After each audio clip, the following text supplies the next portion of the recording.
Hey.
Five 5:30, we'll call the meeting to order.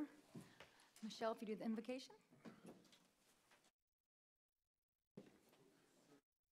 Almighty God, you are with us as we embrace each new day in every transition and change.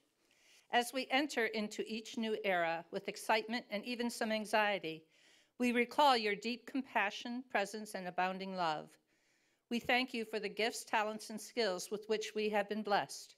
We thank you for the experiences that have brought us to this day and for the work of others that gives breadth and depth to our work. Be with us as we move forward, rejoicing with you and supporting one another. We ask this in your holy name. Amen. Amen. I pledge allegiance To the flag of the United States of America and to the republic for which it stands, one nation, under God, indivisible, with liberty and justice for all.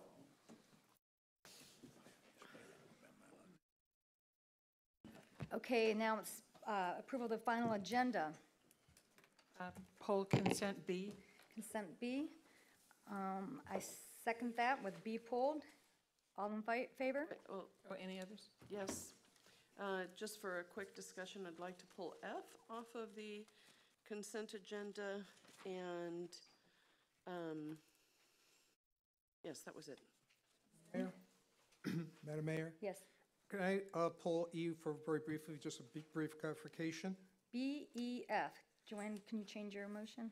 Yes, I move to poll B, E, and F from the consent agenda. Amend my second. All in favor? Aye. Aye. Public comment. Michelle? I have one request from Dan Hendrickson. Bad form to bring my coffee with me? Bring it on. Oh, unless you don't share it with us. Dan Hendrickson, Fort Myers Beach. I'll be very quick because I know you have a busy schedule. I am the chairman of the Historic Preservation Board. Just for those of you who haven't looked at an organizational chart recently, the Historic Preservation Board is made up of the LPA members, and so it's essentially a de facto, the Historic Preservation Board, or the LPA is de facto Historic Preservation Board. The Historic Preservation Board has a working group, a committee called the Historic Advisory Committee that's been in existence since 2006, and I think 2006, and I'm the chair of that committee. It's essentially the working group of the Historic Preservation Board. We had been chugging along this year and found out about a month ago that evidently back in 2006 there was no action taken by town council to help create the existence of that committee. So we were told to that we didn't exist, to cease and desist, and I was asked to come before you and ask for some action. I don't know what that action would be, whether it's an enabling ordinance or whether it's just go ahead and do your thing, vote or something from you that would allow us to continue to do our work. So I'm just here to make you aware of that. We meet once a month, by the way, and I think our next meeting is the 4th week of September. Thank you. We can get with the town manager and have him check with staff about that, Roger? Yes, we can have a discussion of the policy direction, and then we'll prepare appropriate documents. Thank you. Is there any other public comment?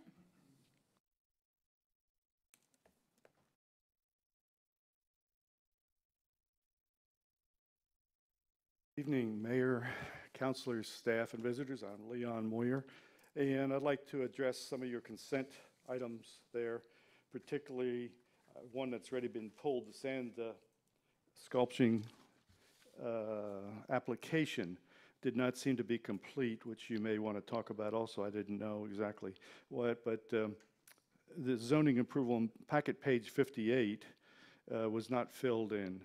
And I noticed the same thing happened for the subsequent application for Songwriters Festival also. That was not filled in there. But there's a bigger problem with the Songwriters Festival. That was filed 8/14, that would be August 14th, but it was incomplete, because if you look, that the fire department signed off on that application and approved the Songwriters Festival on 8/20, after it had been received by your town staff. Now, you have a rule in the code here that everything should be filed at least 60 days ahead of schedule. So they met that part, no doubt, but it also says that the application must be complete upon filing. They're not supposed to be running back and forth with staff and adding to it. And I think one thing was signed off on 8/15, the no parking in right of way, and then the other on pocket page 65 was signed off on 8/20. So that makes this application void. Now, there is an exception in the rules that says the town manager may accept a lately filed application. There is no evidence that he did this or that he put anything in writing or approved it in any way. He may tell us that he did it orally, but the point is these folks, the sand sculpting actually started back in January with their first notice to the people that they mailed out to the 500-foot radius. They did that back in January. Now, that is almost too early, because the residents may actually change during that time period before they actually have the event. I don't think there was a listing of the people who received that mailing, though. Now, the Songwriters, I think, did list the 500-foot names of the people who in that area, so they complied with that part of it. But there seemed to be some of these things done a little hapshot or a little on the fly, and that could disqualify them if, based on your rules, they haven't submitted an application that's complete at the time it's submitted, not adding to it continually. Thank you. Thank you. Is there any other public comment? Public comment is closed. Local achievements and recognitions, anyone? Bruce? No. Joanne?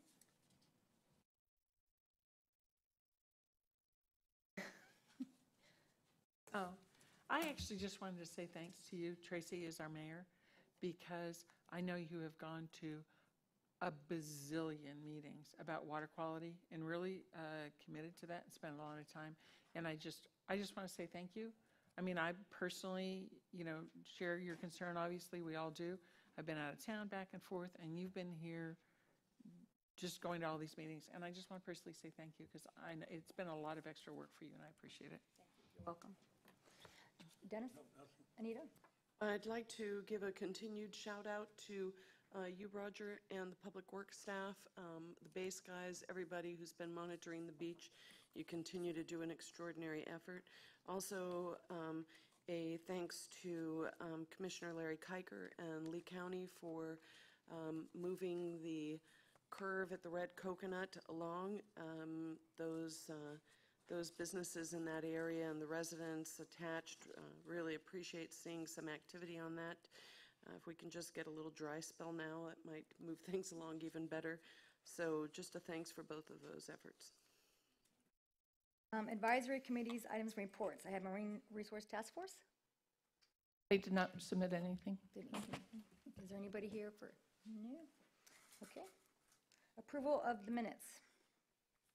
Motion to approve the minutes of the Management and Planning of August 9th and the regular meeting of August 20th, 2018. All in favor? Aye. Motion passes. Okay, consent agenda. The first one was pulled was B, and that would be the, If you'd like, Tracy, I'll move the balance of the consent agenda, A, C, and D. Yes. yes, thank you. I second that. All in favor? Aye. Okay, go back to B, which is the special event, 32nd Annual Sand Sculpting Championships. Joanne, you pulled that one, I believe? Yes, I was concerned with regard to page 20, let's see, I said 25, but it's not. It's, page 25 at the bottom said we will also be requesting, we are also requesting to have the standard vehicle permit fee for the vehicles on the sand to be waived. And I thought last year we did not waive them. I actually asked Patty about that, and Patty said that they were not asking for that to be waived. So what I actually did is pulled last year's motion that we all approved, and I figured we'd just reread that same motion, because it's the same event, just change the date. Well, Roger actually said something to me before the meeting. I'd like him to kind of put that on the record because I think he's got a good plan on this. I spoke to the folks from Pinch's who were here, and they left, and explained to them that since there's plenty of time, there's not any time constraint, to re-agenda this for the next meeting because I didn't want to get bogged down on the issue of whether or not, they are going to be asking for the waiver for the vehicles, apparently, is what I was informed just a few minutes ago. And I didn't want to really get bogged down into a discussion of that tonight. And since there was no urgency to the matter, they agreed, and I suggested that we just reschedule this for the next meeting. Okay, so do you guys want to just continue this to the next meeting? I would. Okay. I'll move to continue the sand sculpting event to our September, is it 24th? 24. 24th meeting onto the consent agenda with a clarification of that issue. I second that. Oh, second. All in favor? Aye. Aye. Okay, and the next one was E, and that was the short-term rental compliance monitoring. Roger, you pulled that? Yes, I did. Thank you. I just wanted to make a clarification. The blue sheet alludes to one company, and the backup has a second company. We contacted a company that is on the blue sheet to confirm their services with regard to a 24-hour, 365-day call-in phone. And they did confirm that to us in writing that it was as we read it, but they decided to make a price adjustment. And I was very disappointed in that. Further, in looking at the two companies, one has 16 municipal clients in the state of Florida, and one has 5. And therefore, I think that we should stay with the majority in terms of who we utilize, and therefore, I'm recommending that we go with host compliance for $35,000. Roger, does that change our cost, our budget on this at all? No, it doesn't. As you may be aware, we've collected over $100,000 in fees thus far based on what we've received. We are hopeful that we can continue to with a software company and a temporary clerk to perform the services associated with the program and do it at the revenues being generated by the entities that are doing short-term rentals and as it pertains to the new code that was recently established by Town Council. Oh, do you want a motion to approve the new company? So it will be a motion to approve host compliance. I'm at sorry, what's the name of the company Host again? compliance at $35,000 a year. I'll make a motion to approve, under the direction of the town manager, Host Compliance as our short-term rental compliance monitoring company. Second that for discussion. And are you going to add an amount of 35,000? Sure. In the amount of 35,000. Second that with discussion. Roger, so the agreement that's in our packet is for the other one? Actually, the agreement in your packet, I believe, is for host compliance. Is oh, I'm sorry, I thought you said bear. Okay. Okay, that's it. All in favor? Aye. Aye. Motion approves unanimously. And then F was pulled. But the reason I pulled that was just I found something interesting, and I wanted to ask Jack. In your, this is going to be number 11 in our rules of procedure under meeting procedures and public participation. The very last sentence says, such communications place absolutely no obligation upon town council members, the town manager, the town attorney, or town staff to respond. And we're talking about emails or communications in general here. So it just begs the question, do we have any responsibility to respond, period? Are we obligated to respond to an email? Okay, this kind of singles out this type of email, and I didn't want to get a little weird about that. Okay, just a question. I'll make a motion to approve item F. All in favor? Aye.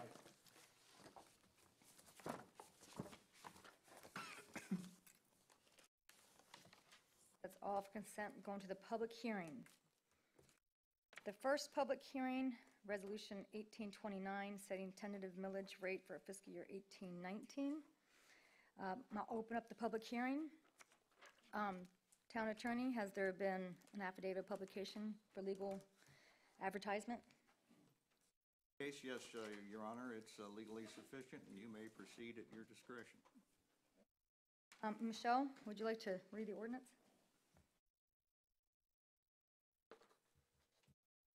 Do we have to do it on the first hearing or just the second hearing?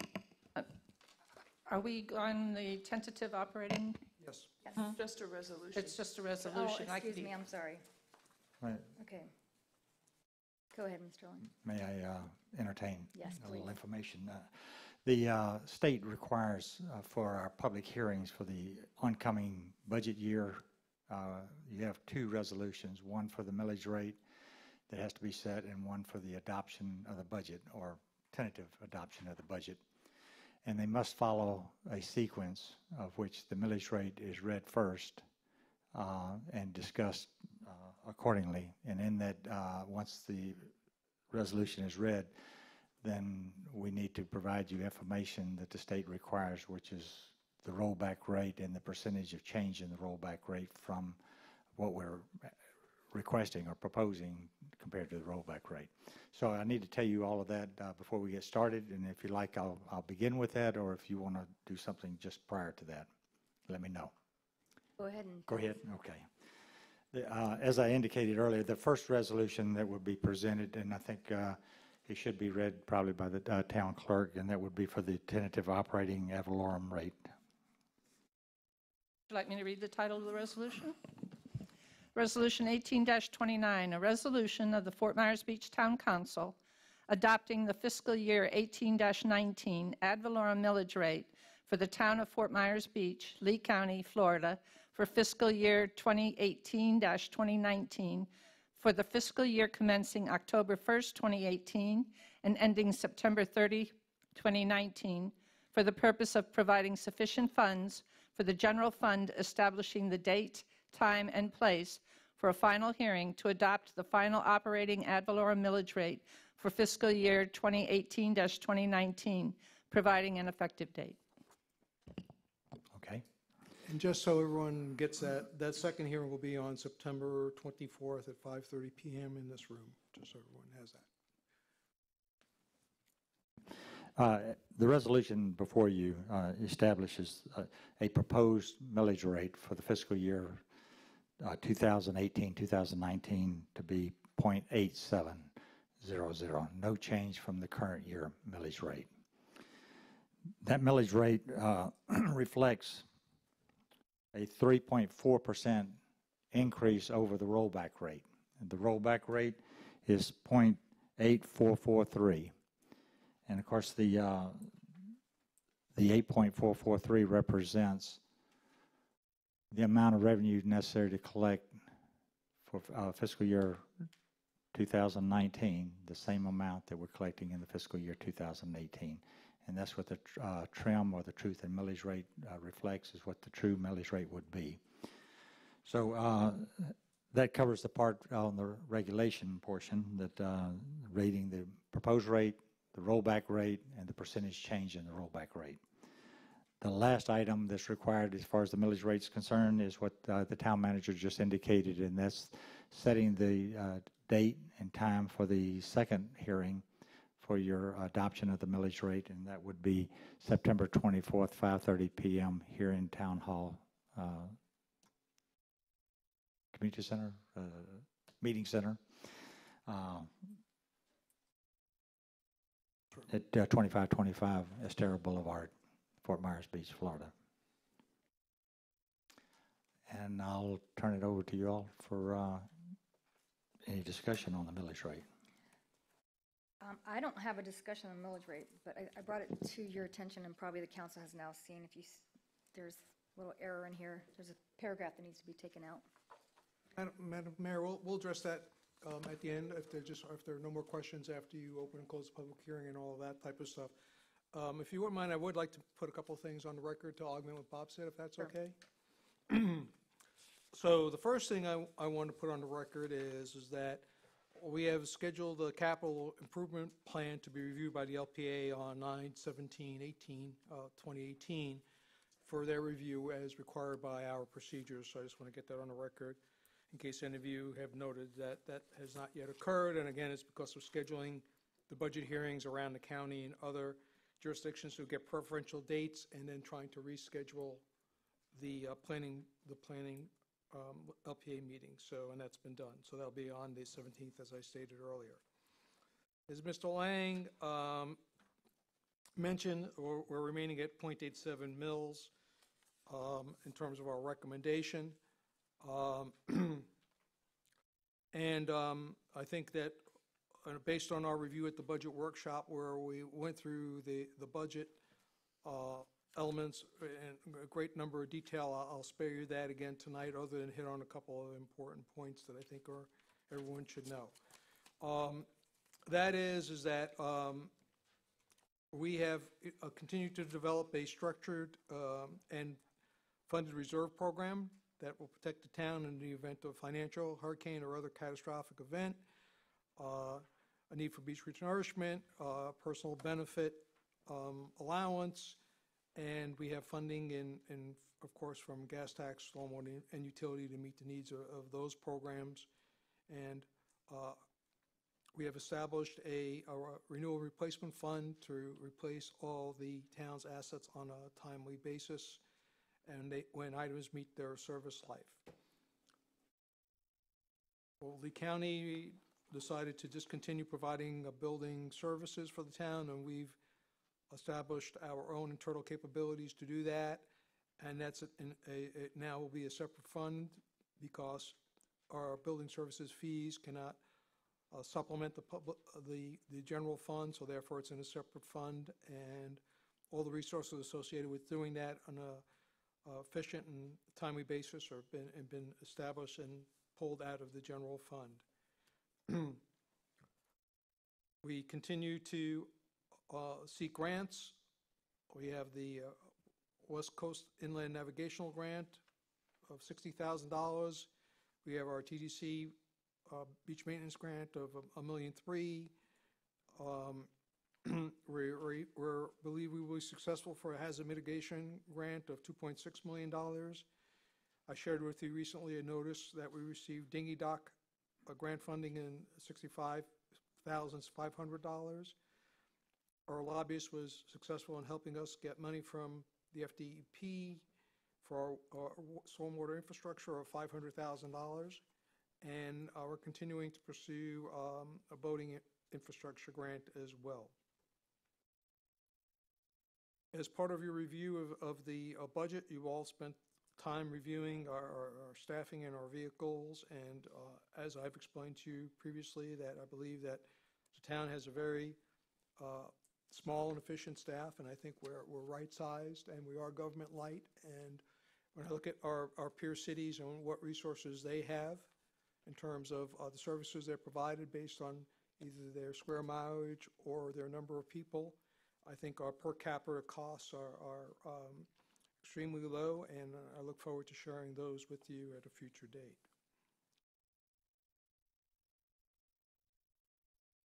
I guess the last thing I'll mention is that it's important to understand that the town receives money primarily from the state because we are a town. And that's almost $2.5 million every year that we receive from the state that is placed in before this and other town councils here in Fort Myers Beach, serving this community, its citizens, its residents, its businesses, to determine our local priorities for our community. And that's a very important element of being incorporated. And I don't want that to be missed by anybody. Otherwise, those monies would go to someone else who has a bigger area to be responsible for, and perhaps would not be spending that money right here in Fort Myers Beach, but in other parts of the county. So I just want to make sure that that doesn't go unnoticed.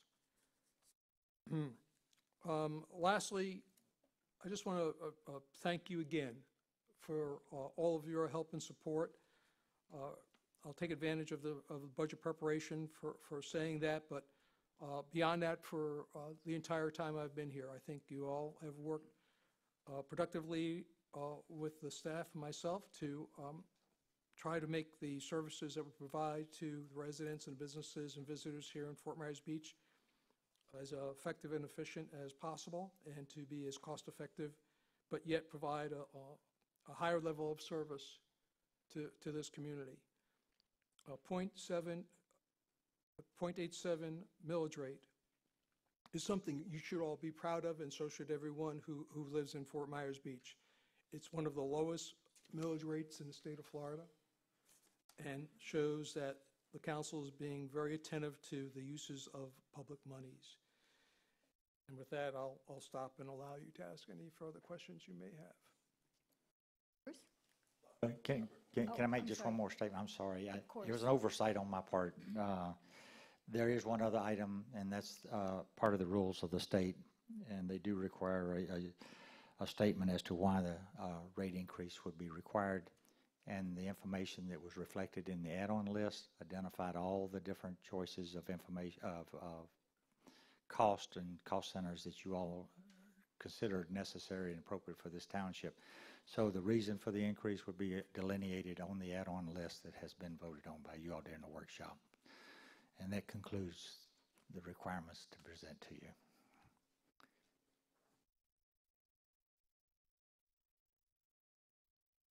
Yeah, we don't vote at the workshop, we just kind of, By consensus, you accepted those recommendations individually. Because I thought we were talking about moving some of that stuff around, some money and stuff like that. that's what we can do later, like, in the next item. Right, at the workshop, just to be clear for everybody, the council went item by item and agreed by consensus to include the item at a certain dollar amount, and in some specific cases, made a decision to make it part of the recurring budget. And some items will come back to you on an annual basis for a re-review. But I think the point was, some of it was agreed not by all of us, so. By consensus, So it may meaning come- majority of you. So we can discuss it again before we adopt it. You can That's what- discuss any element of the budget you'd like. Does anybody have any questions about the millage rate for Mr. Lang? Yes?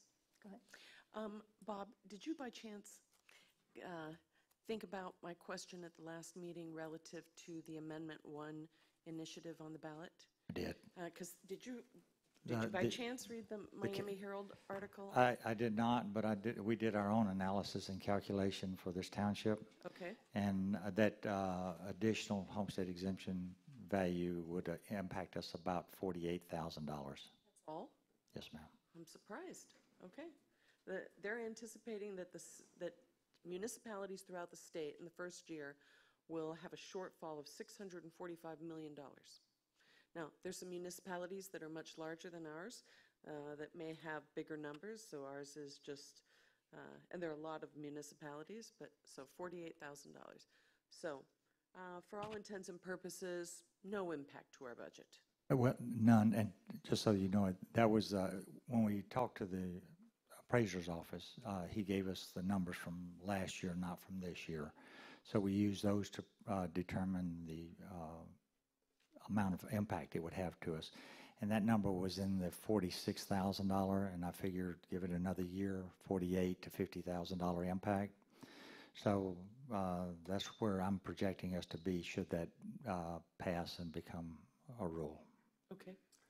So just to speak to the sort of this conclusion you may have come to.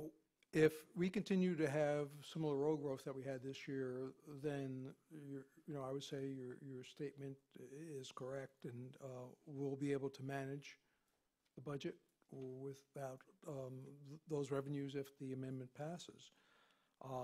But however, if we were to experience a year with no road growth, and then we would have to look at our existing programs and see if we can try to find some efficiencies that would total to that amount, or perhaps delay some project or something of that nature. So it really depends on if we continue to see the road growth that we've experienced in the last couple of years in terms of how significant the impact would be. Okay. Thank you very much for that. Appreciate it. I don't have any other questions. Okay. This is a resolution. We don't need public comment for the resolution, do we? Well, I would offer the opportunity for anyone from the public to speak to the budget if they wish to, Madam Mayor. I Does think it's a anybody- good practice. Would anybody like to have public comment on the millage rate?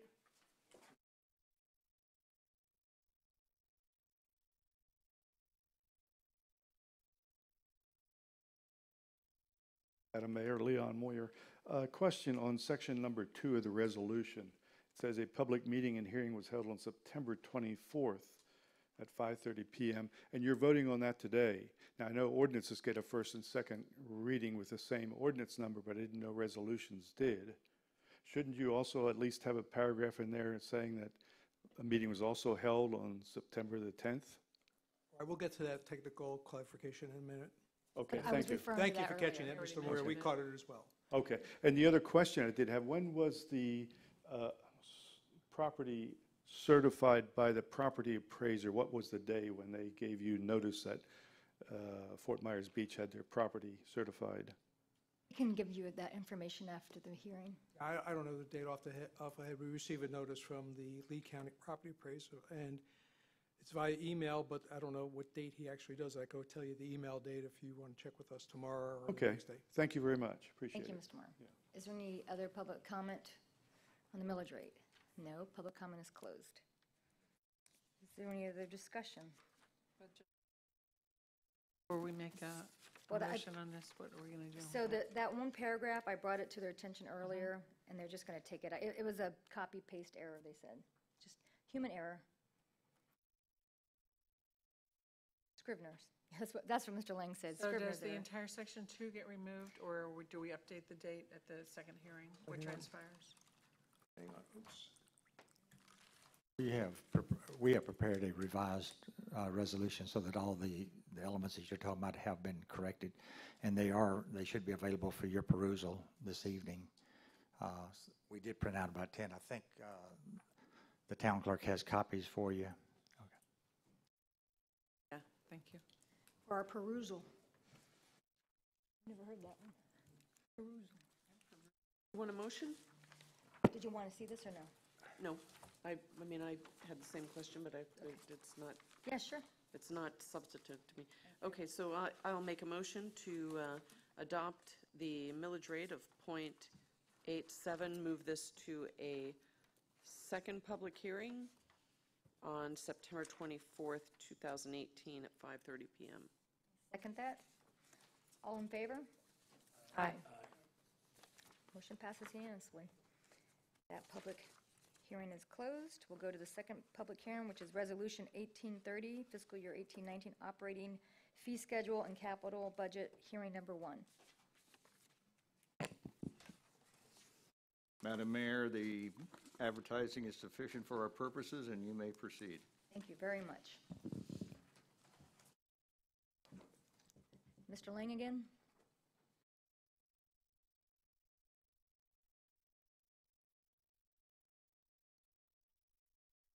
Yes, Madam Mayor, yes, as your finance director. This particular resolution is establishing the budget for the fiscal year 2018, 2019. It covers all the operating departments and funds of the township, as well as the capital fund. And there's a fee schedule attached also that would be part of the resolution. But the budget as presented to you is for, let me get my right dollar. Get to the right page here.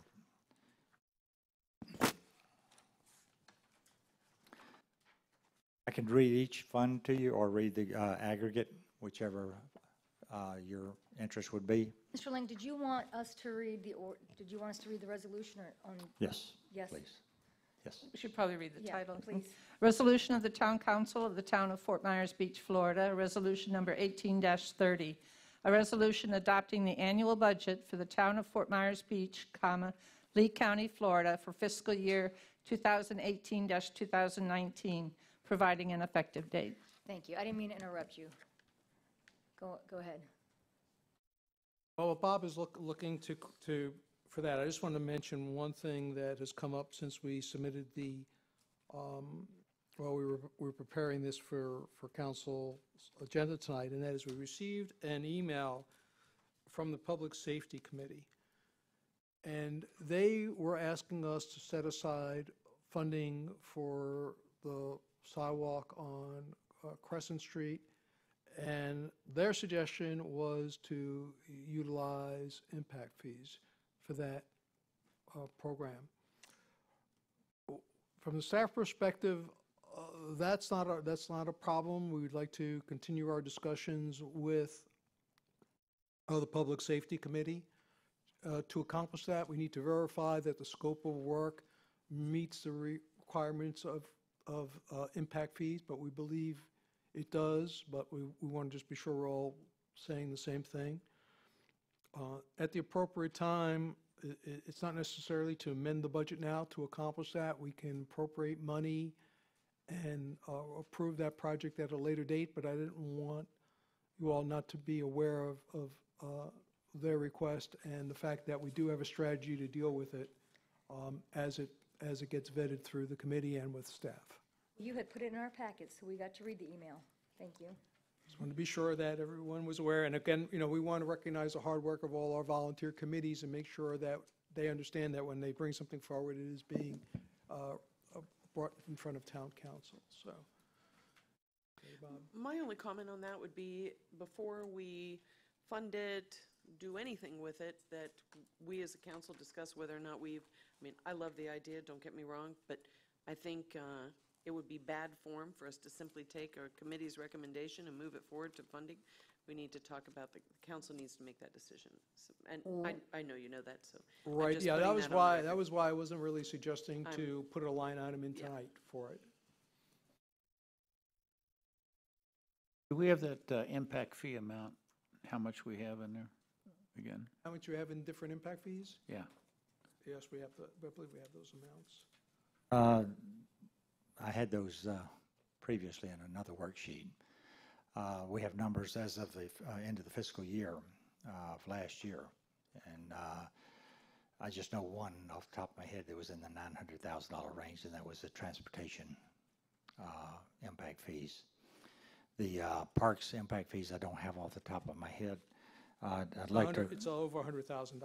I'd like to run upstairs and grab a book. I think I picked up an earlier version. If y'all could bear with me for a moment. Do we want to talk about these particular items now, or do we want to wait till the work session? Because I have 4 or 5 things to talk about too, but if you'd rather, I mean, I'm happy to do it now too, if you want. What's your thoughts, Bruce?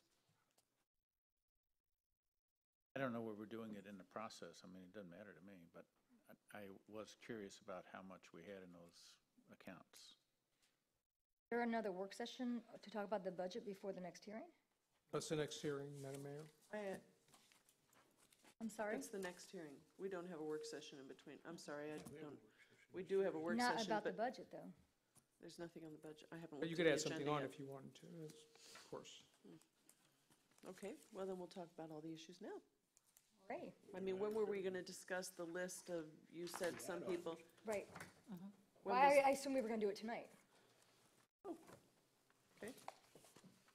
but I was going to wait for Mr. Lang. Should we take a break or just? Does everybody want to just take a break till he comes back? Sure. We're going to recess until Mr. Lang comes back.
Hey, if you're ready, 6:11, we'll bring the meeting back to order.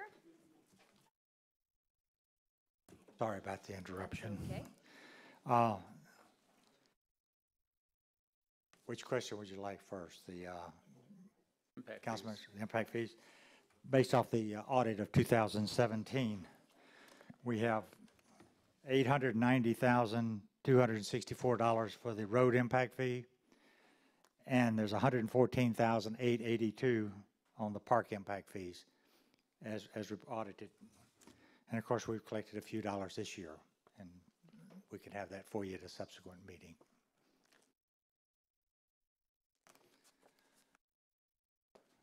Questions Okay. about? Back Wanna to the go- budget? yeah, go ahead. Okay. The budget as presented to you tonight is a total of $18,121,265. That's made up of the general fund is $7,744,475. The water fund, $5,258,295. The building fund, which is the new fund that was established as the town manager indicated earlier in his communication, is $510,560. The beach access and shoreline is scheduled right now at $1,340,970. Gas tax is $807,640. Capital improvements are $861,825. And the stormwater fund will be $1,597,500. And just to be clear, those numbers include the decisions you made at the workshop with regard to including certain items by consensus in the budget for 2019. And the only item that's not included in there is the lobbyist. On the add-on list. It's on the add-on list that has been presented to you, and it's for $45,000. There's also the LCSO special detail. Reduction, yes, that was reduced from 50 to $35,000. And per y'all, the instructions that I understood was to take those funds and put them into the transfer to the capital fund. And that's where they sit right now. They're not designated for any specific capital, but the $15,000 is in a contingency within the capital fund. Before we get into discussion, is there anything more to report before we discuss? Because I was going to have public comment. That's everything at this point in time. I think the town manager went over how the budget was created as far as providing the service levels. And you all have seen the add-on list that provides you the additional information that you all felt was warranted for consideration to place in the budget. So now I'm open to you all. I'm complete. So do you guys mind if I do public comment first before we discuss? So before I call public comment, just so everyone knows, on page 108, we know there's another error that they've already taken care of. It's the same thing, like a copy paste. So that's being taken care of. So with that, I open public comment. Is there any public comment?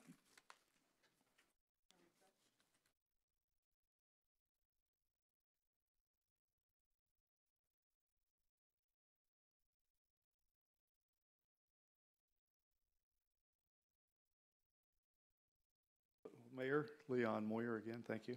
I was listening to your finance director there give out the totals, and I'm on your website here. For instance, stormwater utility, the total here on your budget, this year's budget includes stormwater fees in the amount of $1,145,000, and that's not what he read. So I don't know why he was reading a larger figure than what you've listed there. Could he tell us if it's been changed from what's on the internet website? Is there a more recent update to the budget, or why is it different than what we heard? Okay, and that was true for some of the other also previous departments there. Beach access, building permit funds, town projects collect $510,000. I think that was the figure he read on that one. Capital fund, speaks of 545,000. So some of the figures are about the same, but that one was different there. Gas tax is $100,000 on the website, and I think you had a higher figure given to you here. It includes a $200,000 transfer from the stormwater fund. So maybe he included that in his figure where it's separated on the web here. Also, while I'm up here, I guess this is the time to mention that you have a new format on your budget. A lot of blank spaces on there. It's very difficult to follow because what you're doing is, I've had it explained to me that you're changing more details on individual departments and breaking it down to a greater extent. But this is the first year you're doing it, so we have no reference to go back to previous years when you lumped entire things together. I know one example was last year you divided up the insurance fee from one block of insurance to put each individual department's insurance listed under the department line item, which is good. But it's more complicated, and it just makes it impossible most for the public to follow through, I think, at least for me. So that's all I had. Thank you. Thank you. Is there any other public comment? Public comment is closed. Mr. Lang, could you just answer some of the questions from the public? So I'll answer one while Bob is confirming the stormwater number. I believe the council is aware that we were in the process of transitioning financial systems. And when the software you go to a new software, the alignment of cost centers or line items are not exactly the same from one system to another system.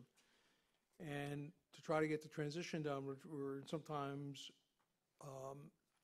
there might be 6 or 8 different codes dealing with maintenance, and the number from prior years may wind up in inside maintenance versus outside maintenance, or contractor maintenance versus inside maintenance, or something like that, by way of example. So clearly over time, we'll do some cleanup and try to get that to be more reflective of past expenses. What we were really concerned with was considering the relatively short time frame that between the software coming online and having to get the budget done, was that the correct totals from previous years came over. So that's what we primarily focused on, and of course, the learning curve of everyone in town adapting and utilizing a new system. So there are some cases where within an object grouping, it's not outside of maintenance, but within maintenance, items perhaps have fallen in the wrong line item, but it's been within the maintenance category, and we'll endeavor to clean those up over time. We were focused on the object level, our overall maintenance cost for a particular department, and our bottom line cost for a department being accurate in terms of bringing the old data over and trying to keep that correct. In terms of the new additional level of detail, the council has asked me to be very cognizant of what our costs are, particularly in terms of what other sister cities and towns are doing, as well as what the costs are for similar services in the private sector.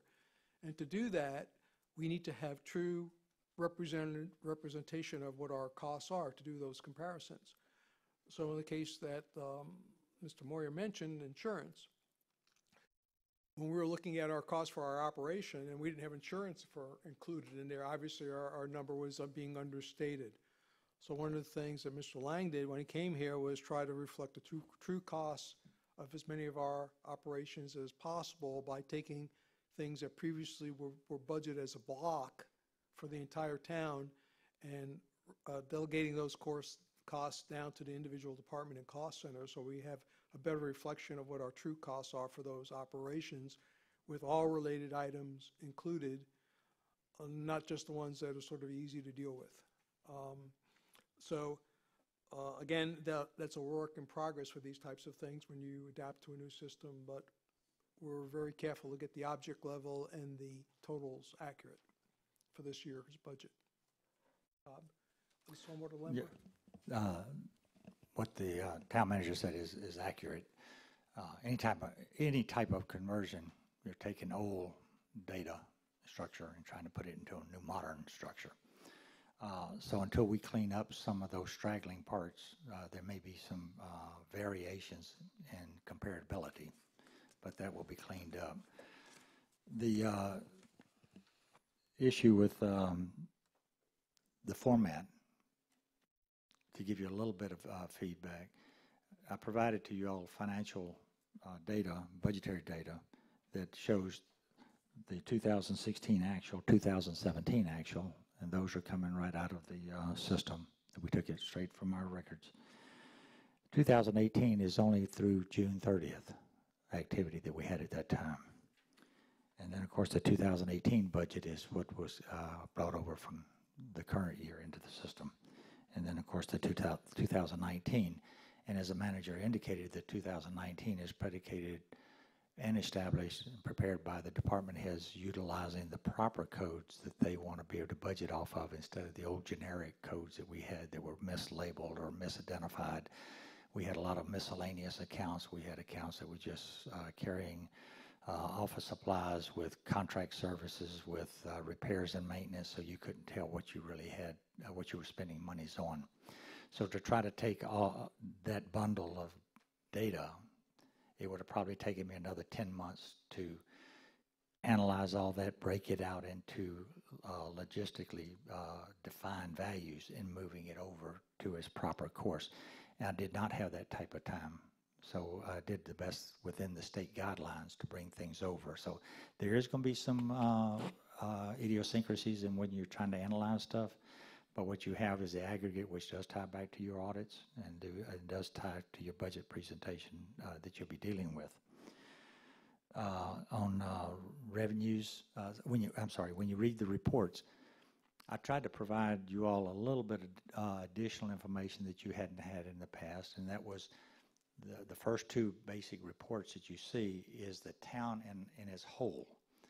If we only had one organization and it paid for all the electricity, it paid for all the water, it paid for all the contract services, that report would show you how it would be spent regardless of department and fund. Same thing with the revenues. That particular report just showed you aggregate revenues regardless of who the ownership is or what have you, so you could see that the aggregate of revenues are $18 million and the expenses are $18 million. Later reports break it down by department, by fund, so that you can see the general fund is $7,744,000, thereabout, and therefore the expenses tie out to that same number, and the expenses are broken down by department, so you can see line item what each department is spending. And those new line items are the ones that we're using, and therefore the old numbers may not fit as smoothly and as it did in the past or the way it was presented in the past. So there's a little bit of give and take in that to bring it across for you. So yes, the reports are different than they were in the past. You're going to see a lot of gaps. You'll see some zeros in certain areas. And in some cases in the conversion, the system may have dropped or jumped a line. And those are things I'm trying to clean up as we go forward. But in order to give you a budget for this year that had reliability on it and had input from the department heads to help create the budget, there's some shortcuts we had to take to bring it to a solid number that you all could rely on as far as adopting a budget. We'll be cleaning up the idiosyncrasies between now and the audit, as the audit takes place, to get those lined up. But as far as the budget presented to you today is all backed up by line item and support. Each director took their line item budget and they broke it out into individual, let's say, contracts or jobs that they were going to need to spend money for. Let's say printing. Somebody may be printing brochures, and then they may be printing letterhead. They may be printing permits or whatever. So they'll have a separate identifier that, let's say, printing the permit documents may be $800, but printing brochures may be $1,800.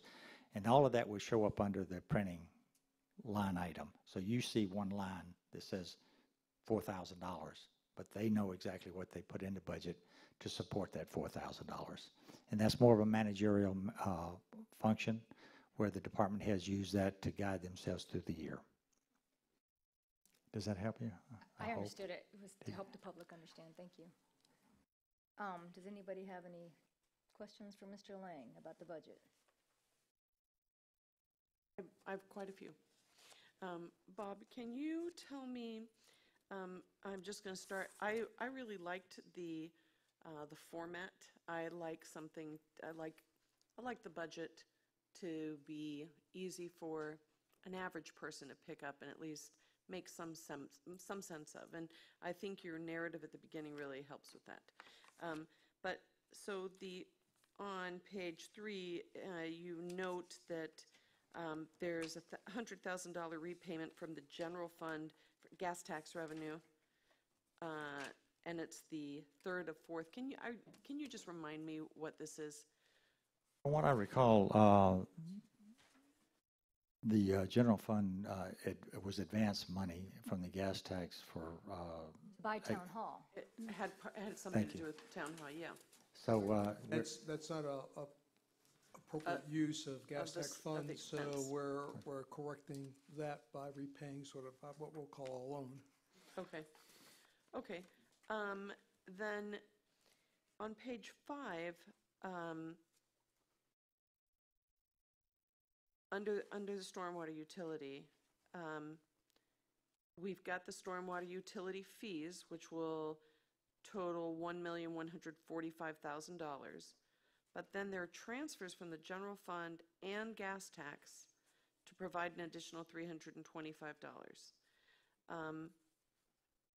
I guess my concern about that is our stormwater fee capable of supporting our stormwater system, or are we going to constantly be transferring money from general fund and the road, the gas tax I totally get, because it's the roads that we're doing on the side streets and whatnot to rehabilitate them, much like mine that got rehabilitated, yeah.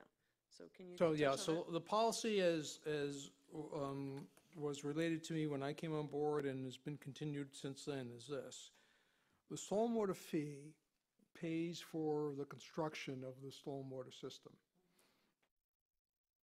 The maintenance of our stormwater facilities is being paid for with property taxes.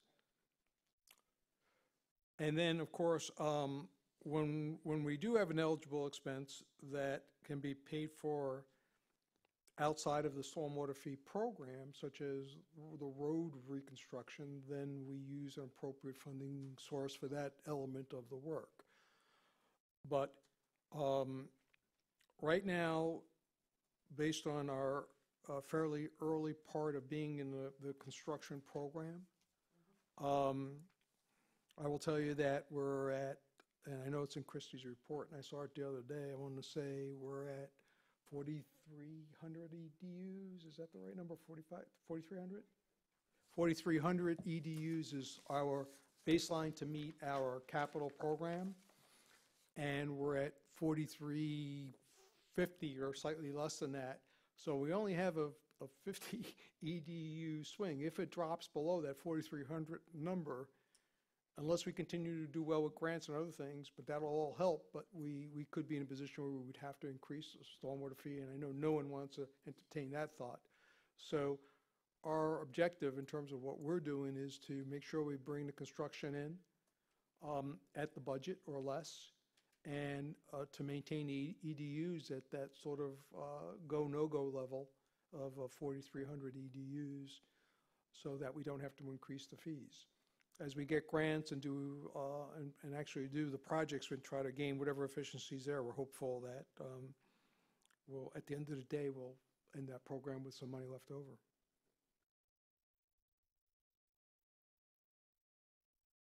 Okay. I have a couple other questions about stormwater, but I'm going to follow up with that later. okay. So if you could, on page, I paid special attention to the Mound House and Newton House and Bay Oaks because I think they're really important, and I recognize that some people question it. But anyhow, my question on Mound House. This is on page 11 of these. I think I asked the same question. So Page 11, did you say? Well, it says page 11. It's Yep. page 11 of the. That's 11, yeah. Yeah, page 11 of the, let's call it the horizontal section, or the vertical section. Landscape section. Yes, exactly. So you've got admissions, memberships, but where are donations? I see Bay Oaks donations, fireworks donations, but I don't see Mound House donations. Page 12, about the sixth line down, is House donations. Mound House, $20,000. Okay, so this doesn't count, I'm sorry, I missed that. This doesn't include the Friends of the Mound House, does it? It does not. No. And, Well, no, what I have reflected here is strictly our portion, as I understand it. Hang on a second, let's be clear. Okay, when the Friends of the Mound House writes the town a check, okay, that's part of our donations. When they pay for something directly,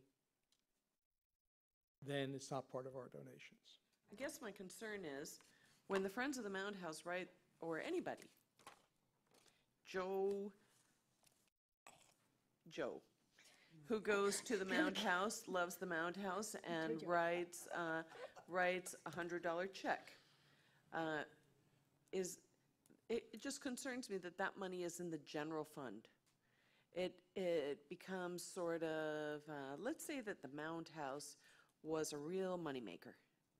I hope one day it is making money, but I'm uncomfortable that these These are donations, that they're just in the general fund. Let- So if at some point in time, let's say that there's a council that did not look favorably upon that particular function of the town, they could absorb that money into another project.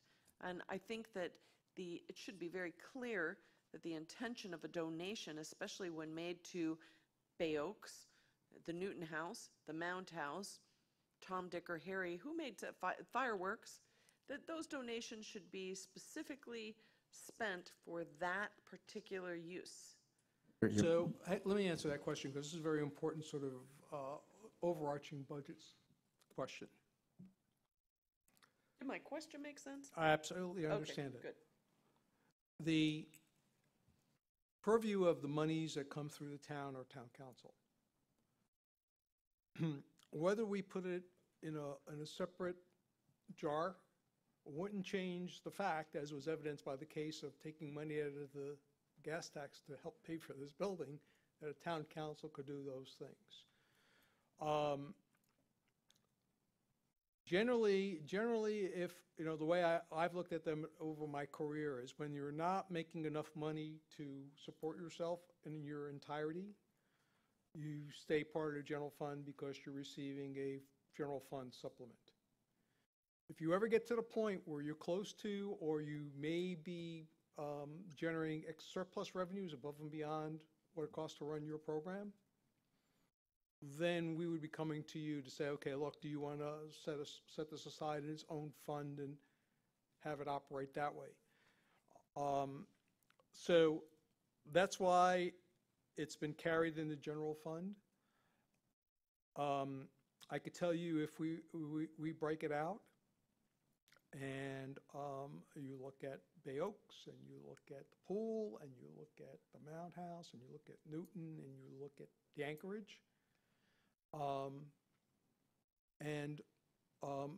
you will and as independent budgets that are, and perhaps all not paying their own way and requiring general fund supplements, and you create situations where they could be competing with each other directly for money. It could be, you could create some really interesting budget meetings in the future by doing that. My advice to you, and I know everyone's trying to protect programs and help them, is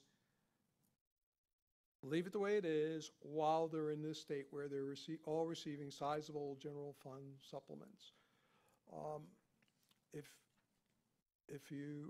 council elects to do it by stepping up independent funds for these, we'll be glad to do that. But I just think that, your good thoughts may not result in good results. I'm specifically speaking to donations. So let's say that back in the beginning, there certainly was someone who wanted to make a sizable donation to the pool. They want a new slide, they want a new concession stand, whatever the case may be. And that person writes a $25,000 check.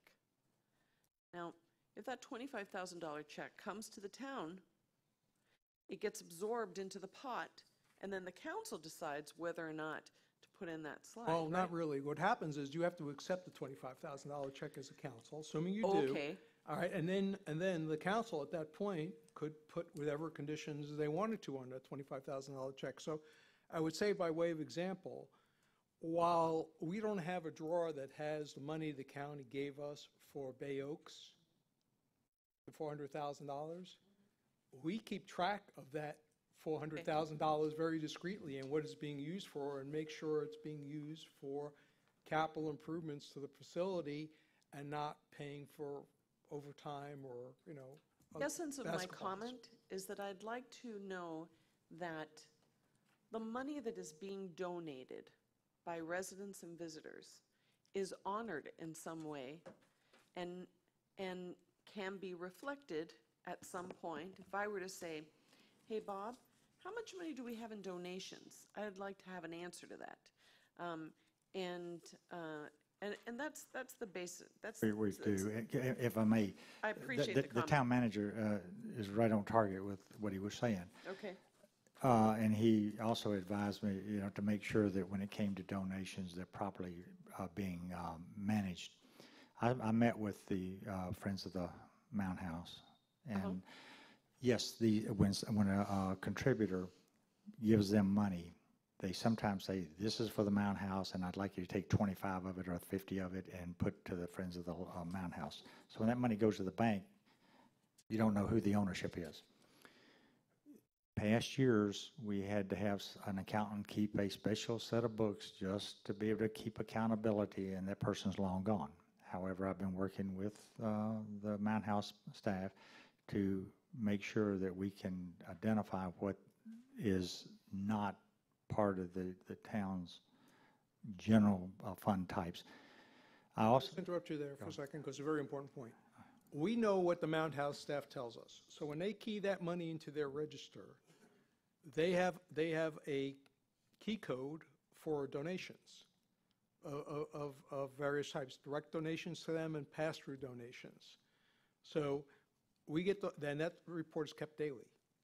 And that report goes along, just like I know you know this well, because you're in business. You have all your account codes that are coming in through your point of sale system. Sure. And you're seeing what they are, and so we're doing the same thing. So we're reconciled. They said they got $1,000 that day, and how much is it for merchandise, and how much is it for entrance fees, and how much is it for direct donations, and how much is that for donations to Friends of the Mound House. So we're keeping Okay. all that information discreetly based on what the Mound House staff is providing us. okay. So I guess my last question on this would be relative to rentals at Newton Park. So we have Newton Park rentals, but we don't have Newton Park parking. Isn't parking a revenue of Newton property? I mean, to me, Newton is a park, and people go there because it has park facilities, it has a restroom, it has a tiki hut, it's got picnic tables. It does, and the best way I can respond to you on that is because all the expenses for the Newton Park is paid for out of general fund resources. The parking collections are also general fund revenues or receipts. So we do, and we can report anytime somebody wants to know how much was is there. collected at any particular zone and tell you how much has been collected. But the money would not belong to Newton Park as an entity, because the general fund is that collective and reporting entity. So I think the real question that you have to really ask yourself is this, and that is that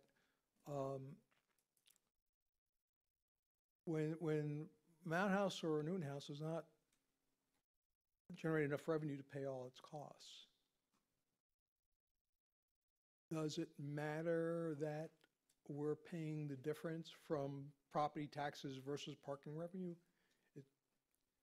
What my point there is that because that topic comes up usually at every budget hearing, I just want an ability to be able to say, okay, so we offset Newton property, let's say we offset it $50,000 a year. I'm picking that number just to pick it. But are we being really clear and accurate about what the revenues are? And quite honestly, I would include the parking at Newton House as revenue. So if I wanted to argue, let's say with my buddy right here to the right, because you specifically, if I wanted to argue with Dennis about, revenues versus expenses, I would want some ammunition, and I'd want to include that as ammunition. And so just be ready for that when I ask you for it. I think that's fine, Counselor, but I think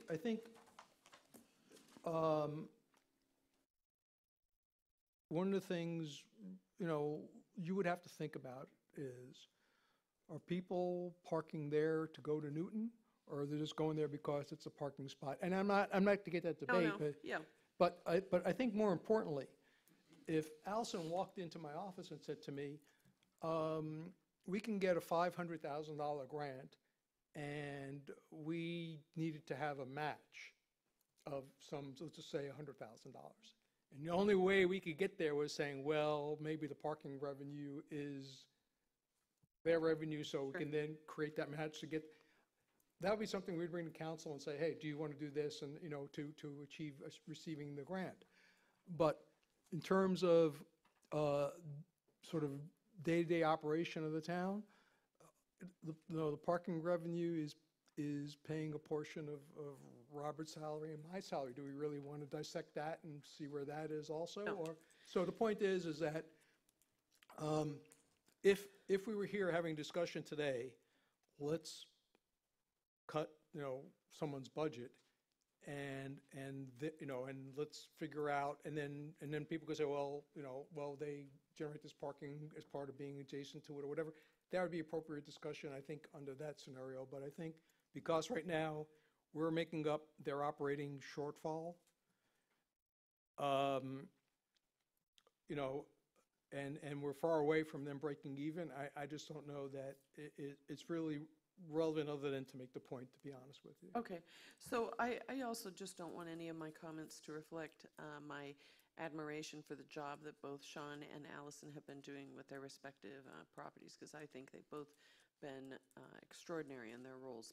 I agree with that, and I'd like to throw Austin from the marina in absolutely. as well Absolutely. in that group, Absolutely. because they are working very, very hard. Yes, they are. Collectively and individually to keep the amount of money that you need from the general fund to an absolute minimum, but yet continue to run high-quality programs, and they should be commended for that. Anita, I have to just jump in real quick. If you don't line item out donations, then why is there a line item for donations for Mound House? You're saying you don't, but there's a line item for 20,000. Yes, the donation, there are donations that come in. However, in those donations, there's a additive that I'm going to donate $100 to the Mound House. However, I want 25 of it to go to the Friends of the Mound House, which is separate entirely. And then when the money comes to us, we do account for it for. But so if somebody wanted to know how much was donated, they could see how much was donated. That's correct. So and then the other point of that, like with general funds, so people understand, is when the money goes back to the general fund, it was like, 2014 or 2015, that the general fund, the council approved moving $500,000 over to the Mound House, I think was for the pier or something. So it's important to understand that the general fund still helps fund the Mound House. That's true. And if I may just take 1 minute of your time, I know this is belaboring a lot of stuff. Your government operates under fund accounting, and if there's a specialty fund that is set up by you all for a specific purpose, and the funds collected will manage and operate and pay for those services, those are usually put into a special revenue fund or an enterprise fund. If it doesn't fall into a specific fund, such as special revenue, debt service, capital, trust and agency, Then it falls under a category called general, and that's why you have a general fund. It's a catch-all. I recognize exactly what you're saying on the, and so does the manager on identifying how much money really surrounds the Newton Park or Mound House from the parking, because that's an attribute to it. That could be a memo identifier just to say, well, in addition to that, there may be, we collect $22,000 in parking fees. Right. But if you wanted to consider taking those funds and assign it as money belonging to the Newton Park or the Mound House, then they should contribute in the cost of collecting those funds, paying for the meters, paying for the trucks to go get it, maintaining all the other elements associated with it. Now your cost has gone up at the Mound House, so was it really beneficial? It may not be. So from a finance standpoint, I try to look at all of those pieces to see what is the real purpose. If you just want to see what revenues are collected surrounding that, that information is now available in this new system that we can easily pull out. Great. So I'm hoping we're answering You your helped question a without lot. going to a You lot helped of a lot. Yeah. riffraff. Okay. Thank you very much, Bob. Thank you, Roger. That's all I have for the moment. Here we go. Dennis. I'm just looking over the budgets for Bay Oaks, the pool. All right, now you're getting my territory. The year-to-date actual, 2018 year-to-date actual, that's through June, you said? That's correct. Yes, sir.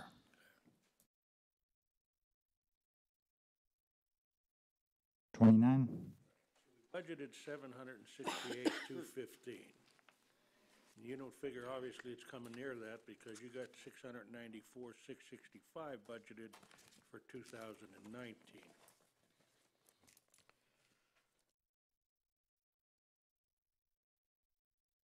What we're looking at, the department head went back through his budget and said, I think I can economize in several areas. And he sat down with the town manager and presented his plan. And he says, if I have this budget, this is what I can do without diminishing services, but maintaining those services and those certain things. Now, I don't want to speak for Sean. He can speak better for himself. But that's what I gathered. We picked up the personal services items, which means all the payroll types, and they put in their operating budgets what they would need. So if the budget has gone down, which it has, he has done that through managing his resources.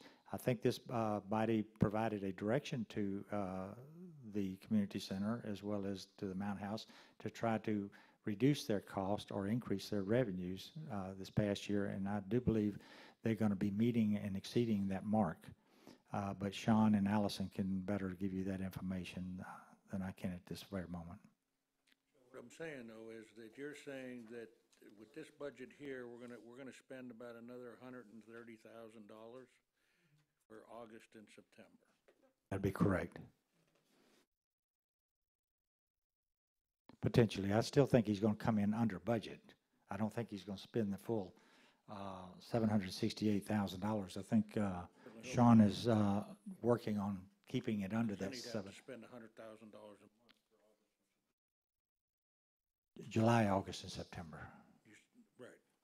Yes, sir. But I think he's on a diet to save money. The other thing is you have to remember that there's some seasonality to some of these things. So, for example, staffing wise for the pool is probably in the summer months is probably higher, and then in the season is higher, and then there's probably times when it's not so high, particularly when we let everyone in for nothing. We needed to have full staff out there. And we didn't charge anybody for a while, and we had a full staff because it was packed. We had to turn people away and rotate people. It was so crowded. Just before anybody starts to think that Dennis doesn't like Bay Oaks, he went to the opening game with me for Little League, and he was eating hot dogs and smiling and having a great time. I don't think anybody's ever said he doesn't like it. Well, everybody, It's he's starting to. I know you like it. You're a Trying money to guy. watch the dollar, Exactly. you know? I mean, the Mound House isn't gonna save much at all this year from last year, according to the budget and the proposed budget.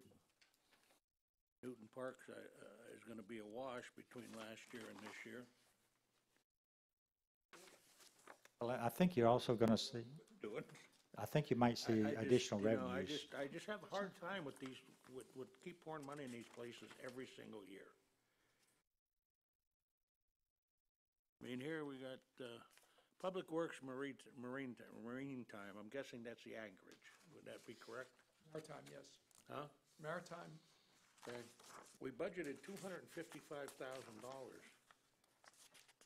255,725 for 2018. 2016, actual numbers were 263,147. 17 was 256,388. How come we're budgeted 424,230 for 19? That's the reason not that's quite going up is, double. yeah, the reason Not that's quite double? yeah, the reason that's going up is that we have to account for these grants and capital improvements we'll be making there. So I think that accounts for the vast majority of the difference between last year and this year. It's not the operation is going up. I At didn't least quite that's my understand recollection. that. I mean, I'll look at the, be glad to look at I the need a numbers. little clearer Well, explanation. if you look at line item, right about a third from the bottom on page 38, there's $129,300 for maintenance. That's money, that's what the cost will be for that service, for that maintenance area. Just $120,000. And that has been paid 50%. He didn't see where you're Where's going. the $120,000? I'm sorry, page 38. I'm on page 30. All right, go up just above the $8,000, there's $129,300. Yep. Okay, I got you. That is the total cost of that program, of which $60,000+ is coming back from a grant. So even though the budget went up, we had to account for the town share as well as the grant share in the budget itself. You all looked at that during the workshop and said, okay, go for the grant. It was labeled 60,000 as far as information, because that would have been our share. Now, when y'all said, yeah, go ahead and put that in, I had to put both sides, so that increased the budget. See that on the revenue side of this. Yes.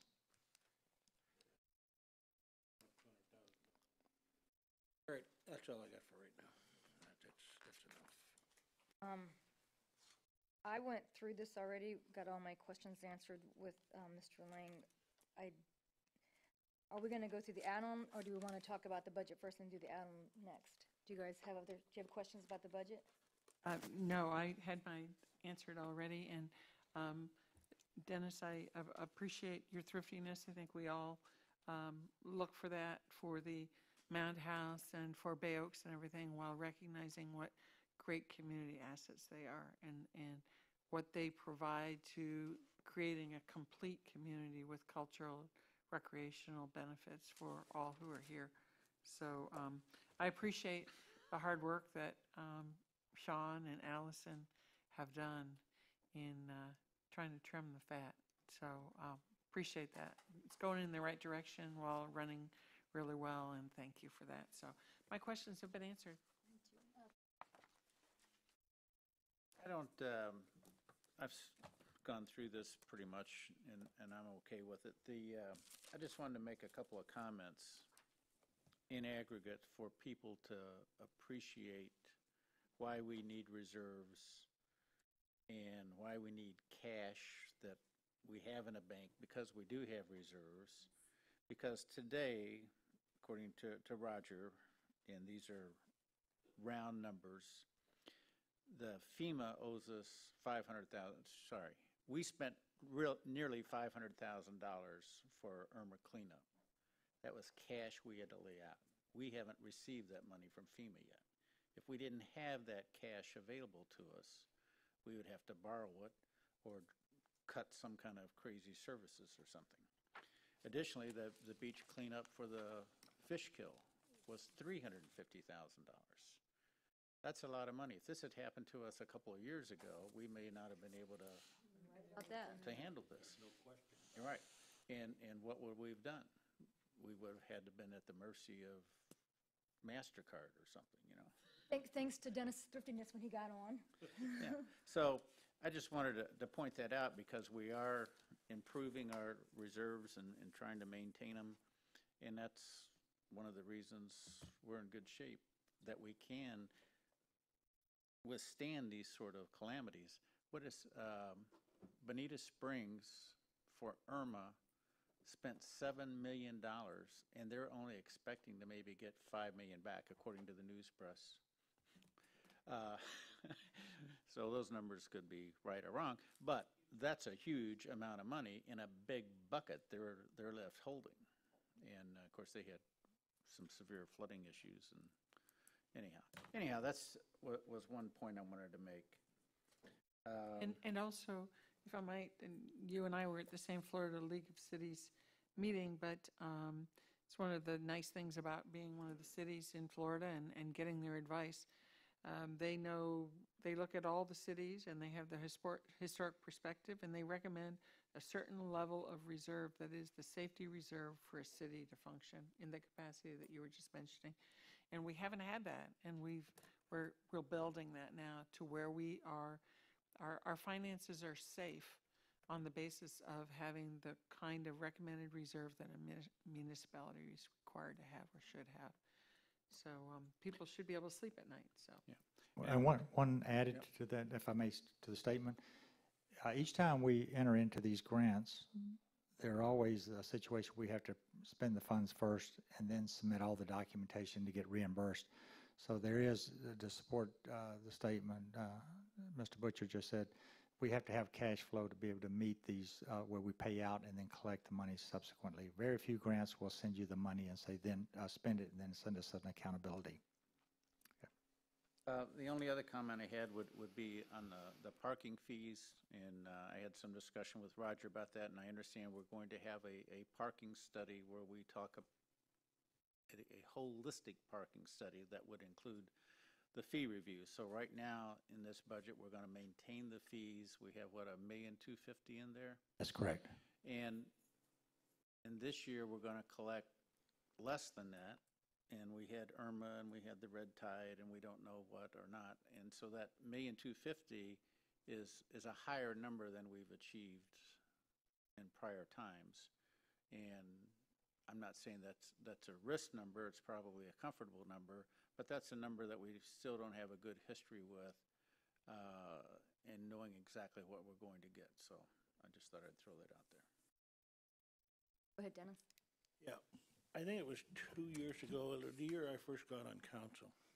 16. And I don't mean no disrespect to Allison and Sean and everybody that works in them places, but the Mound House, the Newton House, the Anchorage, Bay Oaks, and the pool were a little over 50%, 51% of our budget. That's our ad valorem tax budget. That's the biggest expense we have. Okay, so that's why I always focus in on that, because we need to get it down below 51%. What would you say it is this year of our ad valorem taxes? We can get you that number. I don't know that I know. I've calculated that number. Have you, Bob? No, the only calculation I have, and I'll reaffirm what I'm saying, the biggest expenditure the town has is public works. That's TDC, that's regular operating, that's everything I'm else. talking just about our ad valorem taxes. Well, ad valorem is just, is the 2 million out of $7 million. I know think what it is. Yeah, I think the councilman's point is that we have these assets and they're requiring a high percentage of our, Substantial. of our property tax support. All the directors know that. They know the concern about that. And they're doing two things. They're trying to bring their expenses down, and they're trying to bring their revenues up. And that's what they work on each and every day in terms of their planning for their respective agencies. I think, though, that we have to be careful with numbers, because the example we were citing earlier, you can easily glance at these things, at these reports, and say, okay, something is going up, but it is going up because the collective we, the council and staff, all agreed to be a good idea to get a grant for $120,000, and we were going to split the cost of that. So we have things we could look at. You know, we have a contractor who gets the bulk of our marina money versus the share that the town gets. And we could talk about that contractual arrangement and whether we want to continue it or we want to try to do something else. And those are all things that we could look at to try to look at what the demand or from the general fund is for those programs. But what we're trying to do is be clear and about what level of property tax support these programs are getting. And as part of the policy decisions and directives that this council gives, to make determinations on whether you would like it to be a lesser amount or a different amount, and you have the opportunity to tell us that. So for the next budget hearing, we'll have a report that specifically breaks out those 4 programs and lays out those 5 programs and lays out the current level of revenues and property tax support and their expenses for the council to look at, and then we can get the argument of whether the parking should be contributing or not and all of that. But All right, like I said, it's a substantial expense of our property taxes. You take that into payroll and the property taxes are gone. And so then we're living on fees and whatever other money, tax money and gas tax money and stuff we get. But you know what, I want to make a comment. When we got on council in 2016, I mean, Dennis was irate at those meetings because they were over. But remember, at that time, we had Jim Steele come on. He put a committee together, got Sean hired. We went from being over $1.2 million in Bay Oaks and Pool to now under $700,000. That's amazing. That's amazing. That's what you can do when you get good employees in this town.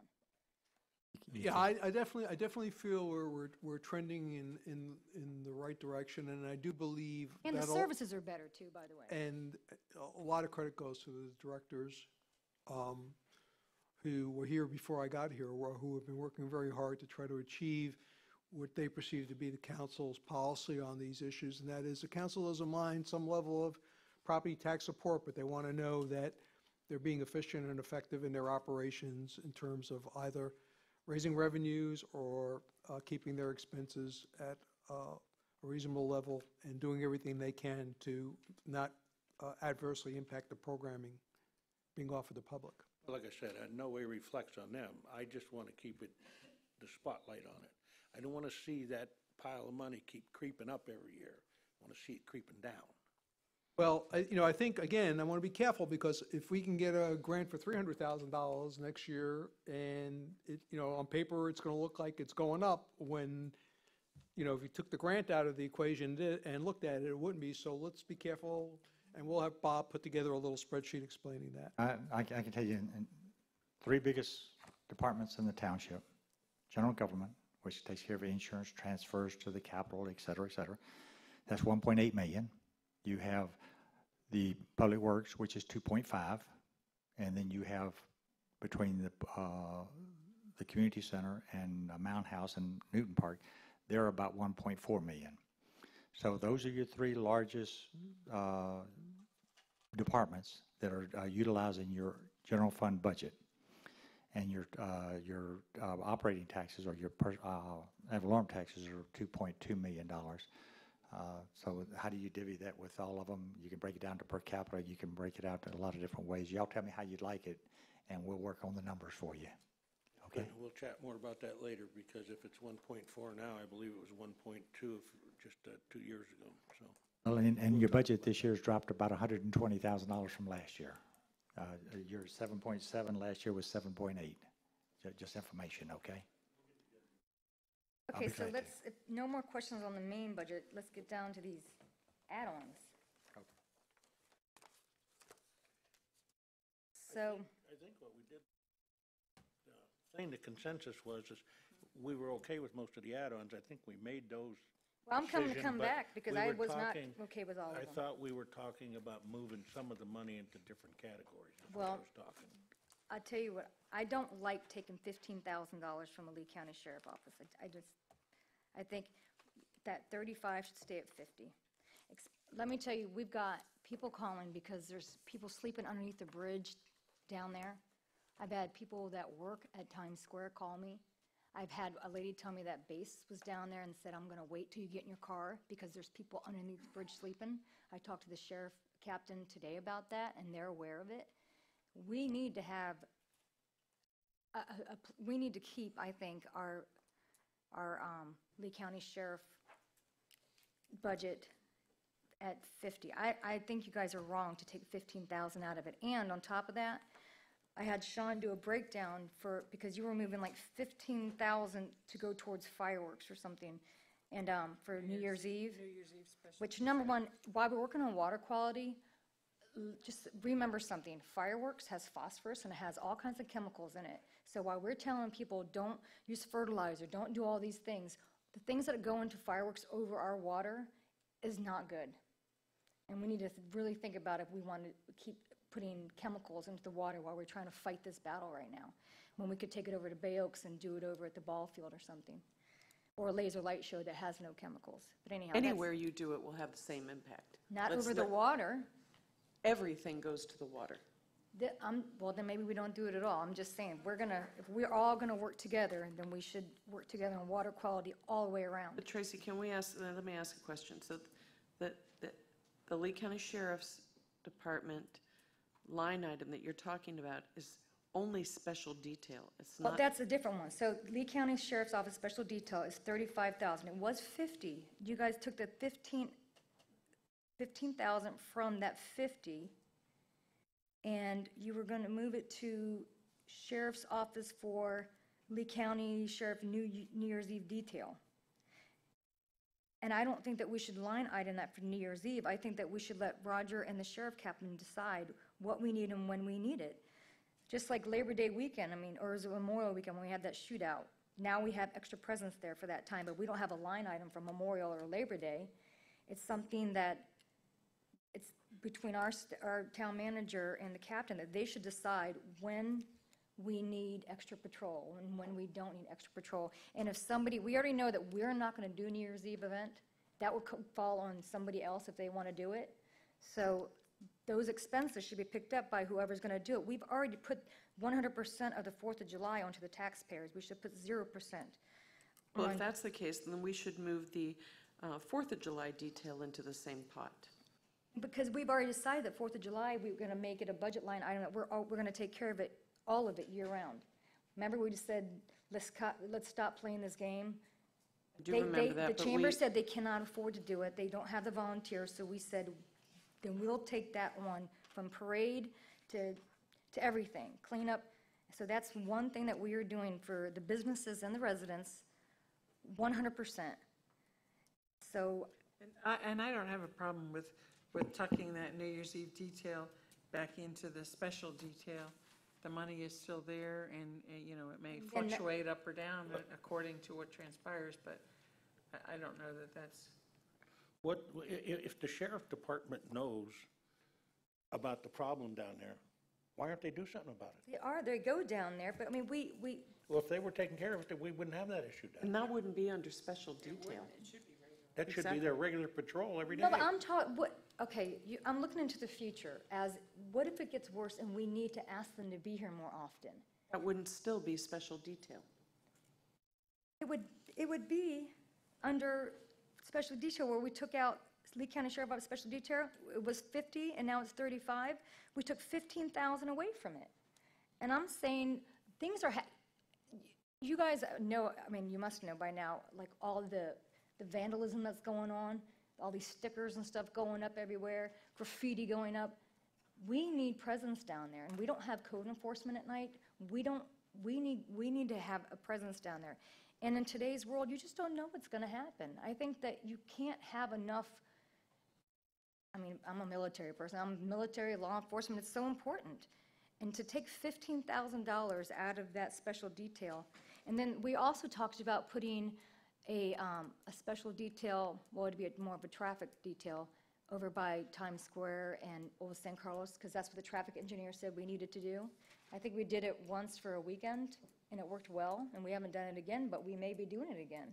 do we have 3 people that don't mind moving that New Year's Eve, $15,000 After detail back 50? into special detail. I don't have a problem with Do you that. have a problem with it? I'm not going to move it back into that pot because I'm afraid that then this becomes a discussion at a later date about whether or not we're paying the sheriff for New Year's Eve detail. And I don't want to have that discussion again. We've already had it 15 times. Maybe it won't be 15,000 That's now. right. Well, Dennis, you said you'd because- move it? You just said you didn't have a problem? Didn't say anything yet. You just Can I- shook your head. Can I make a suggestion? Yes. Okay. What, can we just put that request on hold and see if there are others? Because there might be something that comes up right after this conversation that saves money. I don't know. Sure. If we get to the end of this and there's, this is the only issue that sort of needs more money or whatever, then we can figure out how we can address it. Is that okay? Because the next comment may be, well, I don't want to do, I don't know, some other item, plaques for $150 a piece, and we just found $300. So let's just find out if there are any other similar issues, and then we can try to reconcile them all. And also, I'm not sure about the unfunded mandate with the SRO officer. What happens if we get a bill? Are we going to have to pay it? I wasn't here that day, so I wasn't part of that discussion, but, It's not on us. Roger? Well, that'd be up to town council, but, if you ask me, it's unfunded mandate, and although, while I'm sympathetic to the underlying reason, the minute you started agreeing to paying unfunded mandates and send that message to the state, they will continue to send them to you. So my question isn't that, my question is, can they make us? The answer is, I don't believe they can, but I'm not the town attorney. Yeah, can they make us? Who was they when you say they? Would it be the county that would send us a bill? Yes. It would be the county, and can they make us? Well, Well, wait a minute. Didn't the state mandate that the schools pay for it? So School why board would the pays county for it, send not the us a bill? county. Because, county Because they're now the is sheriff. paying for it. They're the sheriff in town. That's because they stepped in. They stepped in. they It stepped in doesn't our put pay. the onus on us. So I had a question for the attorney. Can, whoever it is, can they say, here's a bill, Fort Myers Beach, you're going to pay it? That has not happened yet. The legislation does not provide for that sort of, Yes or no? no, They can't make us pay it? not under the current legislation. Okay. Just wanted a yes or no. Okay, so did you want to go down these lines again? This is the new one. We went down them all, so The it's only, you. the new one in there is, Because you weren't there, so the new one in here is 45,000 for the lobbyists. That wasn't in there last time. Correct. Correct. Now, we're assuming you want to continue that, considering we spent 45 Thought and we got paid 50. the lobbyist 65,000. That was before, that was the old lobbyist.